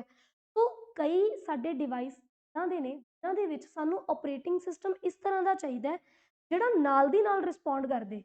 ਜਿਵੇਂ ਕਿ ਜਿਹੜੀਆਂ ਆਪਾਂ ਬੇਸਿਕਲੀ ਆਪਾਂ ਅੱਜ ਕੱਲ੍ਹ ਗੂਗਲ ਪੇ ਹੋ ਗਿਆ ਜਾਂ ਪੇਟੀਐਮ ਦੇ ਨਾਲ ਜਿਹੜੀ ਡਿਜੀਟਲ ਕਰੰਸੀ ਨੂੰ ਯੂਜ਼ ਕਰਦੇ ਆ ਉਹਦੇ 'ਚ ਆਪਾਂ ਨੂੰ ਕੀ ਹੁੰਦਾ ਕਿ ਬਈ ਜੇ ਮੈਂ ਪੇ ਕੀਤਾ ਤਾਂ ਮੈਨੂੰ ਨਾਲ ਦੀ ਨਾਲ ਐਟਲੀਸਟ ਪਤਾ ਲੱਗ ਜੇ। ਜੇ ਬੈਂਕ ਦਾ ਸਰਵਰ ਡਾਊਨ ਆ ਔਰ ਜੇ ਇਹ ਮੈਸੇਜ ਆ ਗਿਆ ਕਿ ਪਤਾ ਨਹੀਂ ਤੁਹਾਡੀ ਪੇਮੈਂਟ ਕੱਟੀ ਗਈ ਹੈ ਜਾਂ ਤੁਹਾਡੇ ਅਕਾਊਂਟ 'ਚ ਵਾਪਸ ਆ ਜਾਣੀ ਆ, ਤਾਂ ਜਦੋਂ ਤੱਕ ਸਾਨੂੰ ਉਹਦੇ ਬਾਰੇ ਪੁਖਤਾ ਜਾਣਕਾਰੀ ਨਹੀਂ ਮਿਲਦੀ ਹੁੰਦੀ ਉਹਨਾਂ ਟਾਈਮ ਧਿਆਨ ਉੱਥੇ ਹੀ ਲੱਗਿਆ ਰਹਿੰਦਾ। ਸੋ ਰੀਅਲ ਟਾਈਮ ਆਪਰੇਟਿੰਗ ਸਿਸਟਮ ਜਿਹੜੇ ਨੇ ਉਹਦੇ ਵਿੱਚ ਕੀ ਹੁੰਦਾ ਤੁਹਾਡਾ ਆਪਰੇਟਰ ਜਿਹੜਾ ਆ ਉਹ ਰੀਅਲ ਟਾਈਮ ਕੰਪਿਊਟਰ ਸਿਸਟਮ ਦੇ ਵਿੱਚ ਪਿੱਛੋਂ ਜੋ ਵੀ ਇਹਦੇ ਕੋਲ ਪ੍ਰੋਗਰਾਮ ਆਇਆ ਨਾਲ ਦੀ ਨਾਲ ਭੇਜਿਆ, ਨਾਲ ਦੀ ਨਾਲ ਹੀ ਉਹਦਾ ਰਿਸਪੌਂਸ ਆ ਗਿਆ ਨਾਲ ਦੀ ਨਾਲ। ਸੋ ਇਹਦੇ ਨਾਲ ਕੀ ਹੋਊਗਾ, ਇੱਕ ਤਾਂ ਜੋ ਮੈਂ ਕੰਮ ਜਿਸ ਸਮੇਂ ਕਰ ਰਹੀ ਹਾਂ ਉਹਦੀ ਆਊਟਪੁੱਟ ਮੈਨੂੰ ਨਾਲ ਦੀ ਨਾਲ ਆ ਰਹੀ ਹੈ, ਟਾਈਮ ਬਹੁਤ ਜ਼ਿਆਦਾ ਬਚ ਰਿਹਾ। ਤੀਸਰੀ ਚੀਜ਼, ਅਗਰ ਕੋਈ ਐਰਰ ਆ ਰਹੀ ਹੈ, ਮੰਨ ਲਓ ਕਿ ਮੈਂ ਕੀ ਕੀਤਾ 8-9 ਪ੍ਰੋਗਰਾਮਸ ਆਪਣੇ ਸਿਸਟਮ ਨੂੰ ਦੇ ਕੇ ਛੱਡਤੇ, ਉਹਨਾਂ ਦੇ ਵਿੱਚੋਂ ਮੰਨ ਲਓ 2 ਪ੍ਰੋਗਰਾਮਸ ਦੇ ਵਿੱਚ ਕੋਈ ਐਰਰ ਸੀ। ਹੁਣ ਉਹ ਐਰਰ ਅਗਰ ਮੈਨੂੰ ਮੇਰੇ ਟ੍ਰੈਡੀਸ਼ਨਲ ਆਪਰੇਟਿੰਗ ਮੈਂ ਯੂਜ਼ ਕਰਦੀ ਤਾਂ ਕੀ ਹੁੰਦਾ, ਪਹਿਲਾਂ ਇੱਕ ਪ੍ਰੋਗਰਾਮ ਪਰਫਾਰਮ ਹੁੰਦਾ, ਫਿਰ ਅਗਲਾ ਹੁੰਦਾ, ਫਿਰ ਅਗਲਾ ਹੁੰਦਾ, ਮੈਨੂੰ ਵੇਟ ਕਰਨਾ ਪੈਂਦਾ ਉਹ ਸਾਰੇ ਪ੍ਰੋਗਰਾਮਸ ਦੀ ਆਊਟਪੁੱਟ ਦਾ। ਤੇ ਉਸ ਤੋਂ ਬਾਅਦ ਮੈਨੂੰ ਪਤਾ ਲੱਗਦਾ ਕਿ ਅੱਛਾ ਜਿਹੜੇ ਮੈਨੂੰ 8 ਪ੍ਰੋਗਰਾਮ ਦਿੱਤੇ ਸੀ ਉਹਦੇ ਚੋਂ 2 ਦੇ ਵਿੱਚ ਤਾਂ ਐਰਰ ਸੀ। ਇਹਦੇ 'ਚ ਐਵੇਂ ਨਹੀਂ ਹੁੰਦਾ, ਇਹਦੇ 'ਚ ਕੀ ਆ ਤੁਸੀਂ ਜਿੰਨੇ ਵੀ ਉਹਨੂੰ ਕੰਮ ਦੇ ਰਹੇ ਹੋ ਉਹ ਨਾਲ ਦੀ ਨਾਲ ਰਿਸਪੌਂਡ ਕਰ ਦਿੰਦਾ, ਤਾਂ ਜੇ ਕੋਈ ਐਰਰ ਆ ਉਹ ਨਾਲ ਦੀ ਨਾਲ ਹੀ ਪਤਾ ਲੱਗ ਜਾਂਦੀ। ਸੋ ਇਹ ਜਿਹੜੇ ਆਪਰੇਟਿੰਗ ਸਿਸਟਮ ਹੁੰਦੇ ਨੇ ਰੀਅਲ ਟਾਈਮ ਸਿਸਟਮ ਕਰਕੇ ਇਹਨਾਂ ਨੂੰ ਕਿਹਾ ਜਾਂਦਾ ਹੈ ਕਿ ਇਹ ਇੱਕ ਟਾਈਮ ਇੰਟਰਵਲ ਇਹਨਾਂ ਦੀ ਪ੍ਰੋਸੈਸਿੰਗ ਵਾਸਤੇ ਜ਼ਰੂਰ ਚਾਹੀਦਾ ਹੁੰਦਾ ਤੇ ਉਹ ਬਹੁਤ ਘੱਟ ਟਾਈਮ ਹੁੰਦਾ ਆ। ਤੇ ਜਿਹੜਾ ਉਹ ਟਾਈਮ ਇੰਟਰਵਲ ਹੈ ਯਾਨੀ ਕਿ ਜਦੋਂ ਆਪਾਂ ਏਟੀਐਮ ਦੇ ਵਿੱਚ ਆਪਣਾ ਪਿਨ ਜਿਹੜਾ ਆ ਐਂਟਰ ਕਰਦੇ ਆ ਉਸ ਤੋਂ ਬਾਅਦ ਜਿਹੜੀ ਆਪਣੇ ਕੋਲ ਇੱਕ ਆਊਟਪੁੱਟ ਆਉਂਦੀ ਆ ਆਪਸ਼ਨਸ ਦੀ, ਉਹ ਆਊਟਪੁੱਟ ਦਾ ਟਾਈਮ ਬਹੁਤ ਥੋੜਾ ਹੁੰਦਾ ਤੇ ਉਸ ਟਾਈਮ ਨੂੰ ਅਸੀਂ ਰਿਸਪੌਂਸ ਟਾਈਮ ਕਹਿੰਦੇ। ਅਗਲੀ ਗੱਲ, ਰੀਅਲ ਟਾਈਮ ਜਿਹੜੇ ਸਿਸਟਮਸ ਹੁੰਦੇ ਨੇ ਇਹ ਕਿੱਥੇ ਕਿੱਥੇ ਯੂਜ਼ ਹੋਣਗੇ, ਜਿੱਥੇ ਸਾਨੂੰ ਟਾਈਮ ਦੀ ਬਹੁਤ ਜ਼ਿਆਦਾ ਸਟ੍ਰਿਕਟਨੈਸ ਹੈ। ਅਸੀਂ ਚਾਹੁੰਦੇ ਹਾਂ ਜਿਵੇਂ ਹੁਣ ਟ੍ਰੈਫਿਕ ਕੰਟਰੋਲ ਸਿਸਟਮ ਹੁੰਦੇ ਨੇ, ਟ੍ਰੈਫਿਕ ਕੰਟਰੋਲ ਸਿਸਟਮ ਕੋਈ ਉੱਥੇ ਬੈਠ ਕੇ ਰੈੱਡ ਗ੍ਰੀਨ ਲਾਈਟਾਂ ਵਾਲੇ ਬਟਨ ਥੋੜੀ ਨਾ ਦੱਬ ਰਿਹਾ, ਉਹ ਆਟੋਮੈਟਿਕ ਸਿਸਟਮ ਐਂਡ ਉਹ ਬਹੁਤ ਕਰੂਸ਼ੀਅਲ ਨੇ। ਅਗਰ ਉੱਥੇ ਤੁਹਾਡੇ ਕੋਲ 30 ਸੈਕਿੰਡ ਵਾਸਤੇ ਰੁਕਣ ਲਈ ਕਿਹਾ ਗਿਆ ਹੈ ਤਾਂ 30 ਸੈਕਿੰਡ ਦਾ ਟਾਈਮ ਹੀ ਚੱਲਣ ਲਈ ਦਿੱਤਾ ਜਾਊਗਾ। ਸੋ ਇਹ ਜਿਹੜੇ ਸਿਸਟਮਸ ਹੁੰਦੇ ਨੇ ਉੱਥੇ ਸਾਨੂੰ ਰੀਅਲ ਟਾਈਮ ਦੇ ਵਿੱਚ ਇੱਕ ਇਦਾਂ ਦਾ ਆਪਰੇਟਿੰਗ ਹੈ ਜਿਹੜਾ ਨਾਲ ਦੀ ਨਾਲ ਰਿਸਪੌਂਡ ਕਰ ਸਕੇ। ਜਿਵੇਂ ਹੁਣ ਆਪਾਂ ਗੱਲ ਕਰਦੇ ਹਾਂ ਕਿ ਆਪਣੇ ਆਲੇ ਦੁਆਲੇ ਦੀਆਂ ਜਿਹੜੀਆਂ ਲਾਈਟਸ ਨੇ ਉਹ ਅੱਧੀਆਂ ਸਹੀ ਤਰੀਕੇ ਨਾਲ ਪਰਫੋਰਮ ਹੀ ਨਹੀਂ ਕਰਦੀਆਂ, ਕਿ ਜਦੋਂ ਗ੍ਰੀਨ ਲਾਈਟ ਹੁੰਦਾ ਉਹ ਬੰਦ ਹੀ ਹੋ ਜਾਂਦੀਆਂ ਨੇ। ਤਾਂ ਇਹਦਾ ਮਤਲਬ ਕੀ ਹੈ ਕਿ ਉੱਥੋਂ ਦੇ ਜਿਹੜੇ ਆਪਰੇਟਿੰਗ ਸਹੀ ਤਰੀਕੇ ਨਾਲ ਕੰਮ ਨਹੀਂ ਕਰ ਰਹੇ। ਔਰ ਟ੍ਰੈਫਿਕ ਲਾਈਟ ਜਿਹੜੇ ਨੇ ਉਹ ਆਪਣੇ ਆਪ 'ਚ ਬਹੁਤ ਕਰੂਸ਼ੀਅਲ ਨੇ, ਕਿਉਂਕਿ ਅਗਰ ਸਹੀ ਟਾਈਮ ਦੇ ਉੱਤੇ ਕੰਮ ਨਾ ਕਰਨ ਤਾਂ ਐਕਸੀਡੈਂਟਸ ਹੋ ਸਕਦੇ। ਉੱਥੇ ਆਪਾਂ ਨੂੰ ਰੀਅਲ ਟਾਈਮ ਸਿਸਟਮ ਦੀ ਜ਼ਰੂਰਤ ਆ। ਇਹ ਵੀ ਦੋ ਤਰ੍ਹਾਂ ਦੇ ਹੁੰਦੇ ਨੇ, ਇੱਕ ਹੁੰਦੇ ਨੇ ਆਪਣੇ ਕੋਲ ਹਾਰਡ ਰੀਅਲ ਟਾਈਮ ਸਿਸਟਮ ਤੇ ਇੱਕ ਆਪਣੇ ਕੋਲ ਹੁੰਦੇ ਨੇ ਸੌਫਟ ਰੀਅਲ ਟਾਈਮ ਸਿਸਟਮ। ਇੱਕੋ ਹੀ ਐਗਜ਼ਾਮਪਲ ਦੇ ਨਾਲ ਦੋਨਾਂ ਦੀ ਕਲੈਰਿਟੀ ਹੋ ਜੂ। ਕਈ ਵਾਰ ਆਪਾਂ ਨਾ ਕਿਸੇ ਸ਼ਾਪ ਵਗੈਰਾ ਦੇ ਉੱਤੇ ਟ੍ਰਾਂਜੈਕਸ਼ਨ ਕਰਦੇ ਆ ਤੇ ਅਗਲੇ ਨੇ ਆਪਾਂ ਨੂੰ ਸਕੈਨਰ ਸ਼ੋ ਕਰਤਾ। ਆਪਾਂ ਜਦੋਂ ਬੇਸਿਕਲੀ ਅਗਲੇ ਨੂੰ ਕੋਈ ਪੇਮੈਂਟ ਪਾਉਂਦੇ ਆ ਤੇ ਉਹਦੇ ਉੱਤੇ ਅਗਰ ਕੁਝ ਟਾਈਮ ਲੱਗ ਵੀ ਰਿਹਾ ਹੁੰਦਾ ਆ, ਠੀਕ ਹੈ, ਤਾਂ ਉਨਾ ਕੁ ਟਾਈਮ ਆਪਣਾ ਸਿਸਟਮ ਵੇਟ ਕਰਦਾ, ਲੋਡਿੰਗ ਲੈਂਦਾ ਆ ਉਹਨਾਂ ਟਾਈਮ। ਬਟ ਕਈਆਂ ਦਾ ਨਾ ਸਿਸਟਮ ਬਹੁਤ ਸਟ੍ਰਿਕਟ ਹੁੰਦਾ, ਕਈ ਕਹਿੰਦੇ ਨੇ ਕਿ ਤੁਹਾਨੂੰ ਕੋਈ ਜਿਹੜਾ ਬਾਰਕੋਡ ਹੈ ਜਾਂ ਤੁਹਾਡੇ ਨਾਲ ਕੋਈ ਨੰਬਰ ਨਹੀਂ ਸ਼ੇਅਰ ਕਰ ਸਕਦੇ, ਉਹਨਾਂ ਦੀ ਮਸ਼ੀਨ ਦੇ ਉੱਤੇ ਹੀ ਆਪਾਂ ਨੂੰ ਜਿਹੜੀ ਟ੍ਰਾਂਜੈਕਸ਼ਨ ਆ ਉਹ ਕਰਨੀ ਪੈਂਦੀ ਹੁੰਦੀ ਆ, ਉੱਥੋਂ ਸਕੈਨਰ ਚੱਕ ਕੇ। ਹੁਣ ਉਹ ਜਿਹੜੇ ਨੇ ਉਹ ਸਟ੍ਰਿਕਟ ਰੀਅਲ ਟਾਈਮ ਸਿਸਟਮ ਹੁੰਦੇ ਨੇ, ਯਾਨੀ ਕਿ ਜੇ ਤਾਂ 10 ਸੈਕਿੰਡ ਦਾ ਟਾਈਮ ਉਹਦੇ 'ਚ ਫਿਕਸ ਹੁੰਦਾ ਹੈ ਔਰ ਅਸੀਂ ਖੁਦ ਉਹ ਟਾਈਮ ਫਿਕਸ ਕਰਦੇ ਹਾਂ ਕਿ ਜੇ ਤਾਂ 10 ਸੈਕਿੰਡ ਦੇ ਅੰਦਰ ਅੰਦਰ ਪੇਮੈਂਟ ਹੋਗੀ ਤਾਂ ਠੀਕ, ਅਦਰਵਾਈਜ਼ ਸਿਸਟਮ ਉਸ ਤੋਂ ਬਾਅਦ ਦੁਬਾਰਾ ਕਰਨੀ ਪਊ। ਸੋ ਜੇ ਤਾਂ ਟਾਈਮ ਬਹੁਤ ਜ਼ਿਆਦਾ ਆਪਣੇ ਕੋਲ ਆਪਾਂ ਰੱਖ ਲਈਏ ਵੀ ਹਾਰਡ ਹੈ ਕਿ ਨਹੀਂ, 10 ਸੈਕਿੰਡ ਦਾ ਮਤਲਬ 10 ਸੈਕਿੰਡ, ਕੋਈ ਚੱਕਰ ਨਹੀਂ। ਜੇ ਇਸ ਤੋਂ ਬਾਅਦ ਸਿਸਟਮ ਅੱਗੇ ਟਾਈਮ ਲੈ ਗਿਆ ਤਾਂ ਅਸੀਂ ਉਹਨੂੰ ਕੀ ਕਰ ਦਾਂਗੇ, ਪ੍ਰੋਗਰਾਮ ਨੂੰ ਖਾਰਜ ਕਰ ਦਾਂਗੇ। ਲੇਕਿਨ ਅਗਰ ਮੈਂ ਕਹਿ ਦੇਵਾਂ ਕਿ ਠੀਕ ਹੈ 10 second the time C but 11 second ਲੱਗ ਗਏ, ਥੋੜਾ ਜਿਹਾ ਜ਼ਿਆਦਾ ਟਾਈਮ ਲੈ ਲਿਆ, ਜਿਵੇਂ ਆਪਾਂ ਨਾਰਮਲ ਇੱਕ ਦੂਸਰੇ ਨੂੰ ਜਿਹੜੀਆਂ ਆਪਾਂ ਟ੍ਰਾਂਜੈਕਸ਼ਨਸ ਕਰਦੇ ਆ ਉਹ 'ਚ ਕੀ ਹੁੰਦਾ, ਕਈ ਵਾਰ ਤਾਂ ਉਹ ਟ੍ਰਾਂਜੈਕਸ਼ਨ ਨਾਲ ਦੀ ਨਾਲ ਹੀ ਆਪਣੇ ਕੋਲ ਹੋ ਜਾਂਦੀ ਹੈ, ਕਈ ਵਾਰ ਉਹ ਟ੍ਰਾਂਜੈਕਸ਼ਨ ਆਪਣੇ ਕੋਲ ਕੁਝ ਸੈਕਿੰਡਸ ਦਾ ਟਾਈਮ ਲੈ ਲੈਂਦੀ ਆ। ਸੋ ਇਹਦੇ ਵਿੱਚ ਕੀ ਆ ਕਿ ਬਈ ਉਹ ਸਟ੍ਰਿਕਟ ਨਹੀਂ ਹੈਗਾ, ਇਹਦੇ ਵਿੱਚ ਕੀ ਆ ਕਿ ਉਹ ਥੋੜਾ ਸੌਫਟ ਆ। ਘੱਟ ਟਾਈਮ ਲੱਗਿਆ, ਨੈਟਵਰਕ ਪਿੱਛੋਂ ਵਧੀਆ ਮਿਲ ਰਿਹਾ ਸੀ, ਬੈਂਕ ਦਾ ਸਰਵਰ ਸਟਰੋਂਗ ਸੀ, ਕੋਈ ਚੱਕਰ ਨਹੀਂ, ਨਾਲ ਦੀ ਨਾਲ ਟ੍ਰਾਂਜੈਕਸ਼ਨ।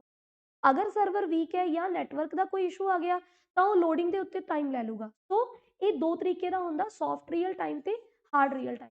ਐਡਵਾਂਟੇजेस ਕੀ ਆ ਬਈ, ਮੈਕਸਿਮਮ ਕੰਜ਼ੰਪਸ਼ਨ ਕਰ ਸਕਦੇ, ਕਿਉਂਕਿ ਜਦੋਂ ਮੇਰੇ ਕੋਲ ਕੰਮ ਕਰਨ ਵਾਲੇ ਨੇ ਸਿੱਧਾ ਹੀ ਮੈਨੂੰ ਇਹ ਜਵਾਬ ਦੇਤਾ ਕਿ ਬਈ ਮੈਂ ਤੇਰਾ ਕੰਮ ਕਰ ਹੀ ਨਹੀਂ ਸਕਦਾ, ਤਾਂ ਸਿੱਧੀ ਜੀ ਗੱਲ ਆ, ਸਾਡਾ ਟਾਈਮ ਬਚੂਗਾ ਰੈਦਰ ਦੈਨ ਕਿ ਅਸੀਂ ਪਹਿਲਾਂ ਵੇਟ ਕਰਦੇ ਕਿ ਬਈ ਉਹ ਸਾਡੇ ਕੰਮ ਨੂੰ ਹੱਥ ਪਾਵੇ, ਫਿਰ ਉਸ ਤੋਂ ਬਾਅਦ ਕੰਮ ਨੂੰ ਦੇਖੇ ਤੇ ਫਿਰ ਸਾਨੂੰ ਐਰਰ ਦੱਸੇ। ਸੋ ਇੱਕ ਤਾਂ ਤੁਸੀਂ ਮੈਕਸਿਮਮ ਕੰਜ਼ੰਪਸ਼ਨ, ਦੂਸਰੀ ਗੱਲ ਟਾਸਕ ਦੀ ਸ਼ਿਫਟਿੰਗ ਵੀ ਕਰ ਸਕਦੇ। ਟਾਸਕ ਦੀ ਸ਼ਿਫਟਿੰਗ ਦਾ ਮਤਲਬ ਕੀ ਹੈ, ਮੰਨ ਲਓ ਕਿ ਮੈਂ ਆਪਣੇ ਸਿਸਟਮ ਦੇ ਵਿੱਚ 4 ਪ੍ਰੋਗਰਾਮ ਰਨ ਕੀਤੇ ਹੋਏ ਸੀ। 4 ਪ੍ਰੋਗਰਾਮ ਰਨ ਕਰਦੇ-ਕਰਦੇ ਇੱਕਦਮ ਕੋਈ 5th ਪ੍ਰੋਗਰਾਮ ਮੈਨੂੰ ਉਹਦੇ ਕਰਨਾ ਪੈ ਗਿਆ, ਜਿਹੜਾ ਕਿ ਬਹੁਤ ਜ਼ਿਆਦਾ ਇੰਪੋਰਟੈਂਟ ਹੈ ਤੇ ਮੈਂ ਚਾਹੁੰਦੀ ਹਾਂ ਕਿ ਸਭ ਤੋਂ ਪਹਿਲਾਂ ਇਹ ਹੋ ਜਾਵੇ। ਸੋ ਅਸੀਂ ਟਾਸਕ ਦੀ ਸ਼ਿਫਟਿੰਗ ਕਰ ਸਕਦੇ। ਇਹ ਇਹਦਾ ਬਹੁਤ ਵੱਡਾ ਬੈਨੀਫਿਟ। ਅਗਲੀ ਗੱਲ, ਐਪਲੀਕੇਸ਼ਨ ਤੇ ਫੋਕਸ ਕਰੂਗਾ, ਠੀਕ ਹੈ, ਕਿ ਜਿਹੜੀਆਂ ਰਨਿੰਗ ਐਪਲੀਕੇਸ਼ਨਸ ਹੁੰਦੀਆਂ ਨੇ ਉਹਨਾਂ ਦੇ ਉੱਤੇ ਜ਼ਿਆਦਾ ਧਿਆਨ ਦਿੰਦਾ ਹੈ ਤੇ ਜਿਹੜੀਆਂ ਐਪਲੀਕੇਸ਼ਨਸ ਹਜੇ ਲਾਈਨ ਲੂਇਨ ਦੇ ਵਿੱਚ ਖੜੀਆਂ ਹੁੰਦੀਆਂ, ਜਿਹੜੀਆਂ ਇਹਦੇ ਤੱਕ ਹਜੇ ਪਹੁੰਚੀਆਂ ਹੀ ਨਹੀਂ ਹੁੰਦੀਆਂ, ਉਹਦੇ ਬਾਰੇ ਇਹਦਾ ਕੋਈ ਲੈਣਾ ਦੇਣਾ ਨਹੀਂ।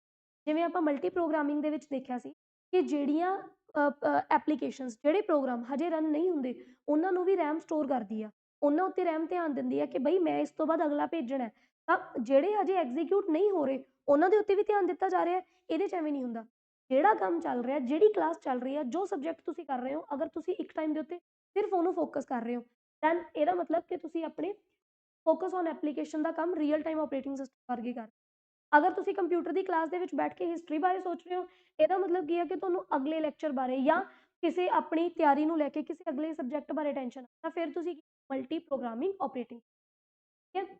ਸੋ ਰੀਅਲ ਟਾਈਮ ਆਪਰੇਟਿੰਗ ਸਿਸਟਮ ਜਿਹੜੇ ਨੇਗੇ ਇਹ ਇੰਬੈਡਡ ਸਿਸਟਮ ਜਿਹੜਾ ਹੁੰਦਾ ਆ, ਸੋ ਕਿਉਂਕਿ ਪ੍ਰੋਗਰਾਮ ਦਾ ਸਾਈਜ਼ ਇਹਦੇ ਵਿੱਚ ਸਮਾਲ ਯੂਜ਼ ਕਰਦੇ ਆ ਤਾਂ ਟਾਈਮ ਆਪਰੇਟਿੰਗ ਸਿਸਟਮ ਇਹਨਾਂ ਨੂੰ ਅਸੀਂ ਇੰਬੈਡਡ ਦੇ ਵਿੱਚ ਯੂਜ਼ ਕਰਾਂਗੇ। ਇੰਬੈਡਡ ਸਿਸਟਮ ਕਿਹੜੇ ਹੁੰਦੇ ਨੇ, ਆਪਾਂ ਨਾ ਇੱਕ ਜਦੋਂ ਆਪਰੇਟਿੰਗ ਸਿਸਟਮ ਸੌਫਟਵੇਅਰਸ ਬਾਰੇ ਪੜ੍ਹ ਰਹੇ ਸੀ, ਉਹਦੇ 'ਚ ਇੱਕ ਆਪਾਂ ਫਰਮਵੇਅਰ ਡਿਸਕਸ ਕੀਤਾ ਸੀਗਾ।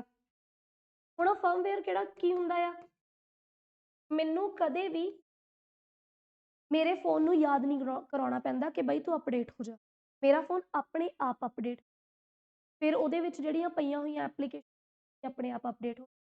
ਤਾਂ ਜਿਹੜਾ ਉਹ ਆਪਣੇ ਆਪ ਹੋਣ ਵਾਲਾ ਕੰਮ ਹੈ ਉਹ ਕੌਣ ਸੰਭਾਲਦਾ ਮੇਰਾ? ਫਰਮਵੇਅਰ। ਫਰਮਵੇਅਰ ਮੇਰੇ ਕੋਲ ਆਪਣੇ ਆਪ ਐਡਡ ਸਿਸਟਮ ਦਾ ਜਿਹੜਾ ਕਿ ਰੀਡ ਓਨਲੀ ਮੈਮਰੀ ਦਾ ਪਾਰਟ ਹੈ, ਜਿਹਨੇ ਆਪਣੇ ਆਪ ਆਪਣੇ ਸਿਸਟਮ ਚੰਗੀ ਸਿਹਤ ਵਾਸਤੇ ਜੋ ਕੰਮ ਜ਼ਰੂਰੀ, ਠੀਕ ਹੈ, ਜਿਵੇਂ ਆਪਣੀ ਬੋਡੀ ਦੇ ਵਿੱਚ ਹਾਰਟ ਹੋ ਗਿਆ ਜਾਂ ਜਿਹੜੇ ਆਪਣੇ ਇੰਟਰਨਲ ਇਹੋ ਜਿਹੇ ਆਰਗਨਸ ਨੇ ਜਿਨ੍ਹਾਂ ਦਾ ਕੰਮ ਆਪਣੇ ਤੇ ਕੰਟਰੋਲ ਨਹੀਂ ਹੈਗਾ, ਤਾਂ ਇਹ ਥੋੜੀ ਨਾ ਆ ਕਿ ਵੀ ਇਹ ਥੋੜੀ ਨਾ ਆ ਕਿ ਵੀ ਆਪਾਂ ਆਪਣੇ ਇੰਟਰਨਲ ਆਰਗਨਸ ਨੂੰ ਕਹਿੰਦੇ ਕਿ ਇਸ ਟਾਈਮ ਪੀਰੀਅਡ ਤੇ ਤੂੰ ਕੰਮ ਕਰ, ਇਸ ਟਾਈਮ ਤੇ ਤੂੰ ਕੰਮ ਕਰ। ਸੋ ਇੰਬੈਡਡ ਸਿਸਟਮ ਇਸ ਤਰੀਕੇ। ਅਗਲੀ ਗੱਲ, ਐਰਰ ਫ੍ਰੀ ਹੁੰਦੇ ਨੇ, ਕਿਉਂਕਿ ਕੀ ਹੈ, ਤੁਸੀਂ ਕੀ ਕੀਤਾ, ਨਾਲ ਦੀ ਨਾਲ ਹੀ ਪ੍ਰੋਗਰਾਮ ਆਇਆ ਉਹਦੇ ਤੇ ਰੀਅਲ ਟਾਈਮ ਦੇ ਉੱਤੇ ਰਿਸਪੌਂਡ ਕਰਤਾ, ਕੋਈ ਐਰਰ ਦੇ ਚਾਂਸ ਨਹੀਂ ਰਹਿੰਦੇ। ਔਰ ਮੈਮਰੀ ਐਲੋਕੇਸ਼ਨ ਦੀ ਗੱਲ ਕਰੀਏ ਤਾਂ ਮੈਮਰੀ ਦੀਆਂ ਜਿਹੜੀਆਂ ਐਲੋਕੇਸ਼ਨ, ਤੁਸੀਂ ਕਿਹੜੀ ਮੈਮਰੀ ਕਿੱਥੇ ਰੱਖਣੀ ਆ, ਇਹਦੀ ਜਿਹੜੀ ਵੰਡ ਹੈ ਇਹ ਵੀ ਬੜੇ ਸਿਸਟਮੈਟਿਕ ਵੇ ਨਾਲ ਕਰ ਸਕਦੇ। ਕਿਉਂਕਿ ਜੇ ਬਾਈ ਚਾਂਸ ਮੈਂ ਇਹ ਦੇਖ ਰਹੀ ਹਾਂ ਕਿ ਜਿੰਨਾ ਕੁ ਮੇਰੇ ਕੋਲ ਕੰਮ ਆਈ ਜਾ ਰਿਹਾ, ਜੇ ਮੈਂ ਉਹਨੂੰ ਨਾਲ ਦੀ ਨਾਲ ਕਰੀ ਜਾ ਰਹੀ ਹਾਂ, ਤਾਂ ਉਸ ਤੋਂ ਬਾਅਦ ਮੇਰੇ ਲਈ ਕਿਹੜਾ ਕੰਮ ਜ਼ਿਆਦਾ ਇੰਪੋਰਟੈਂਟ ਹੈ, ਕਿਹੜੀ ਚੀਜ਼ ਮੈਂ ਕਿੱਥੇ ਰੱਖਣੀ ਆ, ਉਹ ਚੀਜ਼ ਨੂੰ ਸ਼ਡਿਊਲ ਕਰਨਾ ਈਜ਼ੀ ਹੁੰਦਾ। ਡਿਸਐਡਵਾਂਟੇਜ ਕੀ ਆ ਬਈ? ਸਭ ਤੋਂ ਵੱਡੀ ਗੱਲ, ਲਿਮਿਟਿਡ ਟਾਸਕ। ਜਦੋਂ ਤੁਸੀਂ ਟਾਈਮ ਲਿਮਿਟ ਹੀ ਲਾਤੀ, ਠੀਕ ਹੈ, ਤਾਂ ਇਹਦਾ ਮਤਲਬ ਕੀ ਆ? ਟਾਈਮ ਲਿਮਿਟ ਦੇ ਅਕੋਰਡਿੰਗਲੀ ਮੇਰੇ ਕੋਲ ਕੀ ਆ, ਅਗਰ ਮੈਂ ਇੱਕ ਕੰਮ ਨੂੰ 10 ਸੈਕਿੰਡ ਦਾ ਟਾਈਮ ਫਿਕਸ ਕਰਤਾ, ਤਾਂ ਹੋ ਸਕਦਾ ਕਿ ਮੇਰੀ ਉਹ ਟਾਈਮ ਲੈਂਦੀ, ਤਾਂ ਇਹਦਾ ਮਤਲਬ ਉਹ 10 ਸੈਕਿੰਡ ਤੱਕ ਸਿਸਟਮ ਜਿਹੜਾ ਹੈ ਉਹ ਵੇਟ ਕਰੂਗਾ, ਚਾਹੇ 3 ਸੈਕਿੰਡ ਦੇ ਵਿੱਚ ਮੇਰੇ ਕੋਲ ਟ੍ਰਾਂਜੈਕਸ਼ਨ ਹੋ ਚੁੱਕੀ ਆ, ਬਟ ਜਿਹੜੇ ਬਾਕੀ 7 ਸੈਕਿੰਡ ਨੇ ਉਹ ਵੇਸਟ ਗਏ ਨਾ। ਤਾਂ ਇਹਦਾ ਮਤਲਬ ਕੀ ਹੈ ਕਿ ਪੂਰੇ ਦਿਨ ਦੇ ਵਿੱਚ ਜਦੋਂ ਅਸੀਂ 10-10 ਸੈਕਿੰਡ ਦੇ ਅਕੋਰਡਿੰਗਲੀ 24 ਘੰਟਿਆਂ ਨੂੰ ਡਿਵਾਈਡ ਕਰ ਲਿਆ, ਤਾਂ ਸ਼ਾਇਦ ਉਹਦੇ ਵਿੱਚ ਬਹੁਤ ਸਾਰੇ ਸੈਕਿੰਡਸ, ਮਿੰਟ ਔਰ ਘੰਟੇ ਇਹੋ ਜਿਹੇ ਹੋਣ ਜਿਹੜੇ ਸਿਰਫ ਇਸ ਕਰਕੇ ਵੇਸਟ ਹੋ ਜਾਂਦੇ ਨੇ ਕਿਉਂਕਿ ਅਸੀਂ ਟਾਈਮ ਲਿਮਿਟ ਫਿਕਸ ਰੱਖੀ। ਤਾਂ ਇੱਕ ਤਾਂ ਇਹਦੀ ਡਿਸਐਡਵਾਂਟੇਜ ਇਹ ਆ ਗਈ। ਦੂਸਰੀ ਗੱਲ, ਯੂਜ਼ ਹੈਵੀ ਸਿਸਟਮ ਰਿਸੋਰਸ। ਸਾਡੇ ਕੋਲ ਜਿਹੜੇ ਸਿਸਟਮ ਇਹ ਬਹੁਤ ਜ਼ਿਆਦਾ ਹੈਵੀ ਯੂਜ਼ ਕਰਦੇ, ਜਿਹੜੇ ਸਾਡੇ ਕੋਲ ਰੀਅਲ ਟਾਈਮ ਆਪਰੇਟਿੰਗ ਸਿਸਟਮ ਨੇ, ਇਹ ਅਸੀਂ ਐਪਲੀਕੇਸ਼ਨ ਸੌਫਟਵੇਅਰ ਦੇ ਵਿੱਚ ਕੈਟਾਗਰੀ ਪੜ੍ਹੀ ਸੀ, ਸਪੈਸੀਫਿਕ ਸੌਫਟਵੇਅਰ ਜਿਨ੍ਹਾਂ ਨੂੰ ਅਸੀਂ ਵਰਟੀਕਲ ਸੌਫਟਵੇਅਰ ਵੀ ਕਹਿੰਦੇ ਆ। ਤਾਂ ਜਿਹੜੇ ਸਪੈਸੀਫਿਕ ਸੌਫਟਵੇਅਰ ਡਿਜ਼ਾਈਨ ਕੀਤੇ ਨੇ ਕਿਸੇ ਖਾਸ ਕੰਪਨੀ ਲਈ, ਕਿਸੇ ਖਾਸ ਆਰਗੇਨਾਈਜੇਸ਼ਨ ਲਈ, ਉਹਨਾਂ ਵੱਲੋਂ ਹੀ ਇਹਨਾਂ ਨੂੰ ਯੂਜ਼ ਕੀਤਾ ਜਾਂਦਾ, ਤਾਂ ਉਹਦੇ ਵਾਸਤੇ ਸਾਡੇ ਕੋਲ ਜਿਹੜੇ ਸਿਸਟਮ ਸੋਰਸ ਹੁੰਦੇ ਨੇ ਉਹ ਬਹੁਤ ਭਾਰੀ ਹੁੰਦੇ ਨੇ। ਅਗਲੀ ਗੱਲ, ਇਹਨਾਂ ਦਾ ਅਲੋਗਰਿਦਮ ਬਹੁਤ ਜ਼ਿਆਦਾ, ਸੋ ਇਹਨਾਂ ਨੂੰ ਡਿਜ਼ਾਈਨ ਕਰਨਾ, ਜੇ ਚੱਲਦੇ ਹੋਏ ਸਿਸਟਮ ਕੋਈ ਪ੍ਰੋਬਲਮ ਆ ਜੇ ਉਹਨੂੰ ਸੋਲਵ ਕਰਨਾ ਬਹੁਤ ਪ੍ਰੋਬਲਮੈਟਿਕ ਹੁੰਦਾ। ਕਦੇ ਵੀ ਦੇਖਿਓ, ਕਈ ਵਾਰ ਕੀ ਹੁੰਦਾ ਕਿ ਬੈਂਕ ਦੇ ਜਿਹੜੇ ਸਰਵਰ, ਜਦੋਂ ਆਨਲਾਈਨ ਪੇਮੈਂਟ ਦੇ ਵਿੱਚ ਪ੍ਰੋਬਲਮ ਆਉਂਦੀ ਹੈ ਤਾਂ ਕਈ ਵਾਰ ਉਹ ਬਹੁਤ ਟਾਈਮ ਲੈ ਜਾਂਦੀ ਹੈ, ਕਈ ਵਾਰ 1-1 2-2 ਦਿਨ ਤੱਕ ਟ੍ਰਾਂਜੈਕਸ਼ਨਸ ਨਹੀਂ ਹੁੰਦੀਆਂ, ਕਿਉਂਕਿ ਇਹਨਾਂ ਦੇ ਅਲੋਗਰਿਦਮ ਬਹੁਤ ਕੰਪਲੈਕਸ ਹੁੰਦੇ। ਤਾਂ ਜੇ ਕੋਈ ਪ੍ਰੋਬਲਮ ਆ ਜਾਵੇ ਤਾਂ ਉਹ ਛੇਤੀ ਰਿਜ਼ੋਲਵ ਨਹੀਂ ਹੁੰਦੀ। ਅਗਲੀ ਗੱਲ, ਡਿਵਾਈਸ ਡਰਾਈਵਰ ਤੇ ਇੰਟਰਪਟ ਸੀ। ਸੋ ਇਹਦੇ ਵਿੱਚ ਕੀ ਹੁੰਦਾ ਕਿ ਸਾਨੂੰ ਸਪੈਸੀਫਿਕ ਡਿਵਾਈਸ ਡਰਾਈਵਰ, ਹੁਣ ਡਿਵਾਈਸ ਡਰਾਈਵਰ ਕੀ ਹੁੰਦੇ ਨੇ, ਇਹ ਆਪਾਂ ਆਪਣੇ ਪਿਛਲੇ ਲੈਕਚਰ ਦੇ ਵਿੱਚ ਬਹੁਤ ਡਿਟੇਲ ਦੇ ਵਿੱਚ ਕੀਤਾ ਸੀ ਕਿ ਬਈ ਹਰ ਇੱਕ ਸਿਸਟਮ ਨੂੰ, ਹਰ ਇੱਕ ਡਿਵਾਈਸ ਨੂੰ ਜਦੋਂ ਆਪਾਂ ਆਪਣੇ ਸਿਸਟਮ ਦੇ ਨਾਲ ਅਟੈਚ ਕਰਦੇ ਹਾਂ, ਤਾਂ ਉਹਦੇ ਵਾਸਤੇ ਸਾਨੂੰ ਸਪੈਸੀਫਿਕ ਡਰਾਈਵਰ ਚਾਹੀਦੇ ਹੁੰਦੇ ਨੇ ਜਿਹੜੇ ਕਿ ਉਹਨੂੰ ਰਿਕੋਗਨਾਈਜ਼ ਕਰਨ ਕਿ ਇਹਦਾ ਕੰਮ ਕੀ ਆ, ਕੀਬੋਰਡ ਦਾ ਕੰਮ ਕੀਬੋਰਡ ਵਾਲਾ ਕਿਉਂ ਆ।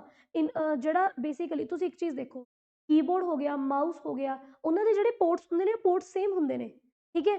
ਫਿਰ ਸਾਡੇ ਕੰਪਿਊਟਰ ਨੂੰ ਕਿਵੇਂ ਪਤਾ ਲੱਗਦਾ ਕਿ ਅੱਛਾ ਇਹ ਕੀਬੋਰਡ ਦੀ ਇਨਪੁਟ ਆ ਰਹੀ ਹੈ, ਇਹ ਮਾਊਸ ਦੀ ਇਨਪੁਟ ਆ ਰਹੀ ਹੈ? ਉਹਦੇ ਵਾਸਤੇ ਅਲੱਗ-ਅਲੱਗ ਇਨਬਿਲਟ ਸਾਡੇ ਕੋਲ ਡਿਵਾਈਸ ਡਰਾਈਵਰ ਹੁੰਦੇ ਨੇ ਜਿਹੜੇ ਕਿ ਹਰ ਇੱਕ ਡਿਵਾਈਸ ਦੇ ਆਪਣੇ ਹੁੰਦੇ ਨੇ। ਸੋ ਇਹਨਾਂ ਵਾਸਤੇ ਸਾਨੂੰ ਡਿਵਾਈਸ ਡਰਾਈਵਰ ਜਿਹੜੇ ਨੇ ਉਹਨਾਂ ਦੀ ਜ਼ਰੂਰਤ ਪੈਂਦੀ ਹੈ। ਤੇ ਦੂਸਰੀ ਗੱਲ, ਸਾਡੇ ਕੋਲ ਜਿਹੜੇ ਸਿਗਨਲਸ ਨੇਗੇ, ਠੀਕ ਹੈ, ਉਹਨਾਂ ਦੇ ਵਿੱਚ ਕਿਉਂਕਿ ਬਹੁਤ ਜ਼ਿਆਦਾ ਫਾਸਟ, ਜਦੋਂ ਤੁਸੀਂ ਫਾਸਟ ਕੰਮ ਕਰਦੇ ਹੋ ਤਾਂ ਕਈ ਵਾਰੀ ਕੀ ਹੁੰਦਾ, ਡਿੱਗਣ ਦਾ ਖਤਰਾ ਵੀ ਓਨਾ ਹੀ ਹੁੰਦਾ।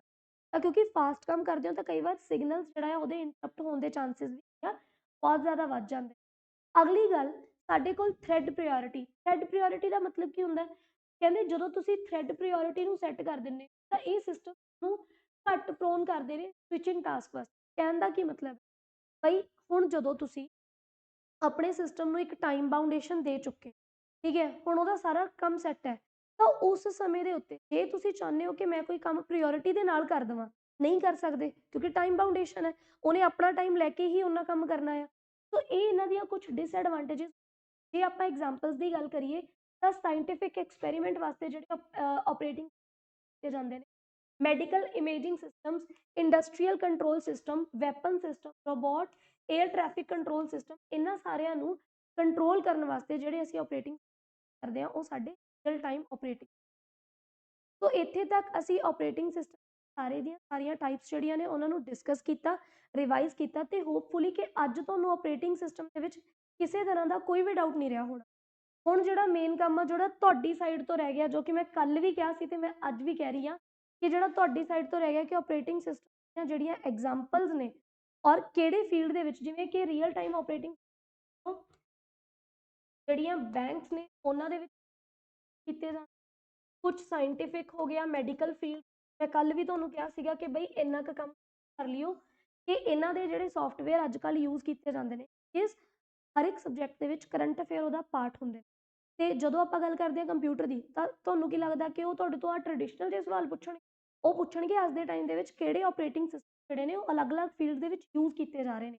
ਤਾਂ ਉਹਨਾਂ 'ਚੋਂ ਸਵਾਲ ਬਹੁਤ ਬਣਦੇ ਨੇ। ਤਾਂ ਉੱਥੇ ਮਿਸਟੇਕ ਅਗਰ ਇੰਨਾ ਕੰਪਲੈਕਸ ਸੌਫਟਵੇਅਰ ਸਮਝ ਹੀ ਲਿਆ ਤਾਂ ਫਿਰ ਉਹ ਛੋਟੀ ਜਿਹੀ ਚੀਜ਼ ਰਹਿ ਗਈ, ਮਤਲਬ 90% ਕਰ ਚੁੱਕੇ ਆ, 10% ਕੰਮ ਰਹਿ ਗਿਆ। 10% ਦੇ ਵਿੱਚੋਂ ਬਾਈ ਚਾਂਸ ਪੇਪਰ ਸਵਾਲ ਅਸੀਂ ਜਿਹੜੀ ਆ ਸਾਰੀ ਬਣ, ਤਾਂ ਉਸ ਚੀਜ਼ ਨੂੰ ਜਿਹੜਾ ਇੱਥੇ ਸਾਡਾ ਆਪਰੇਟਿੰਗ ਕੰਪਲੀਟ ਹੋ ਗਿਆ।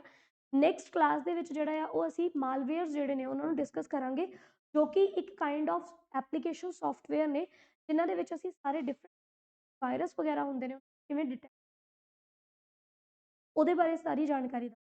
ਸੋ ਅੱਜ ਲਈ ਇੰਨਾ ਹੀ ਬਹੁਤ ਹੈ ਜੀ।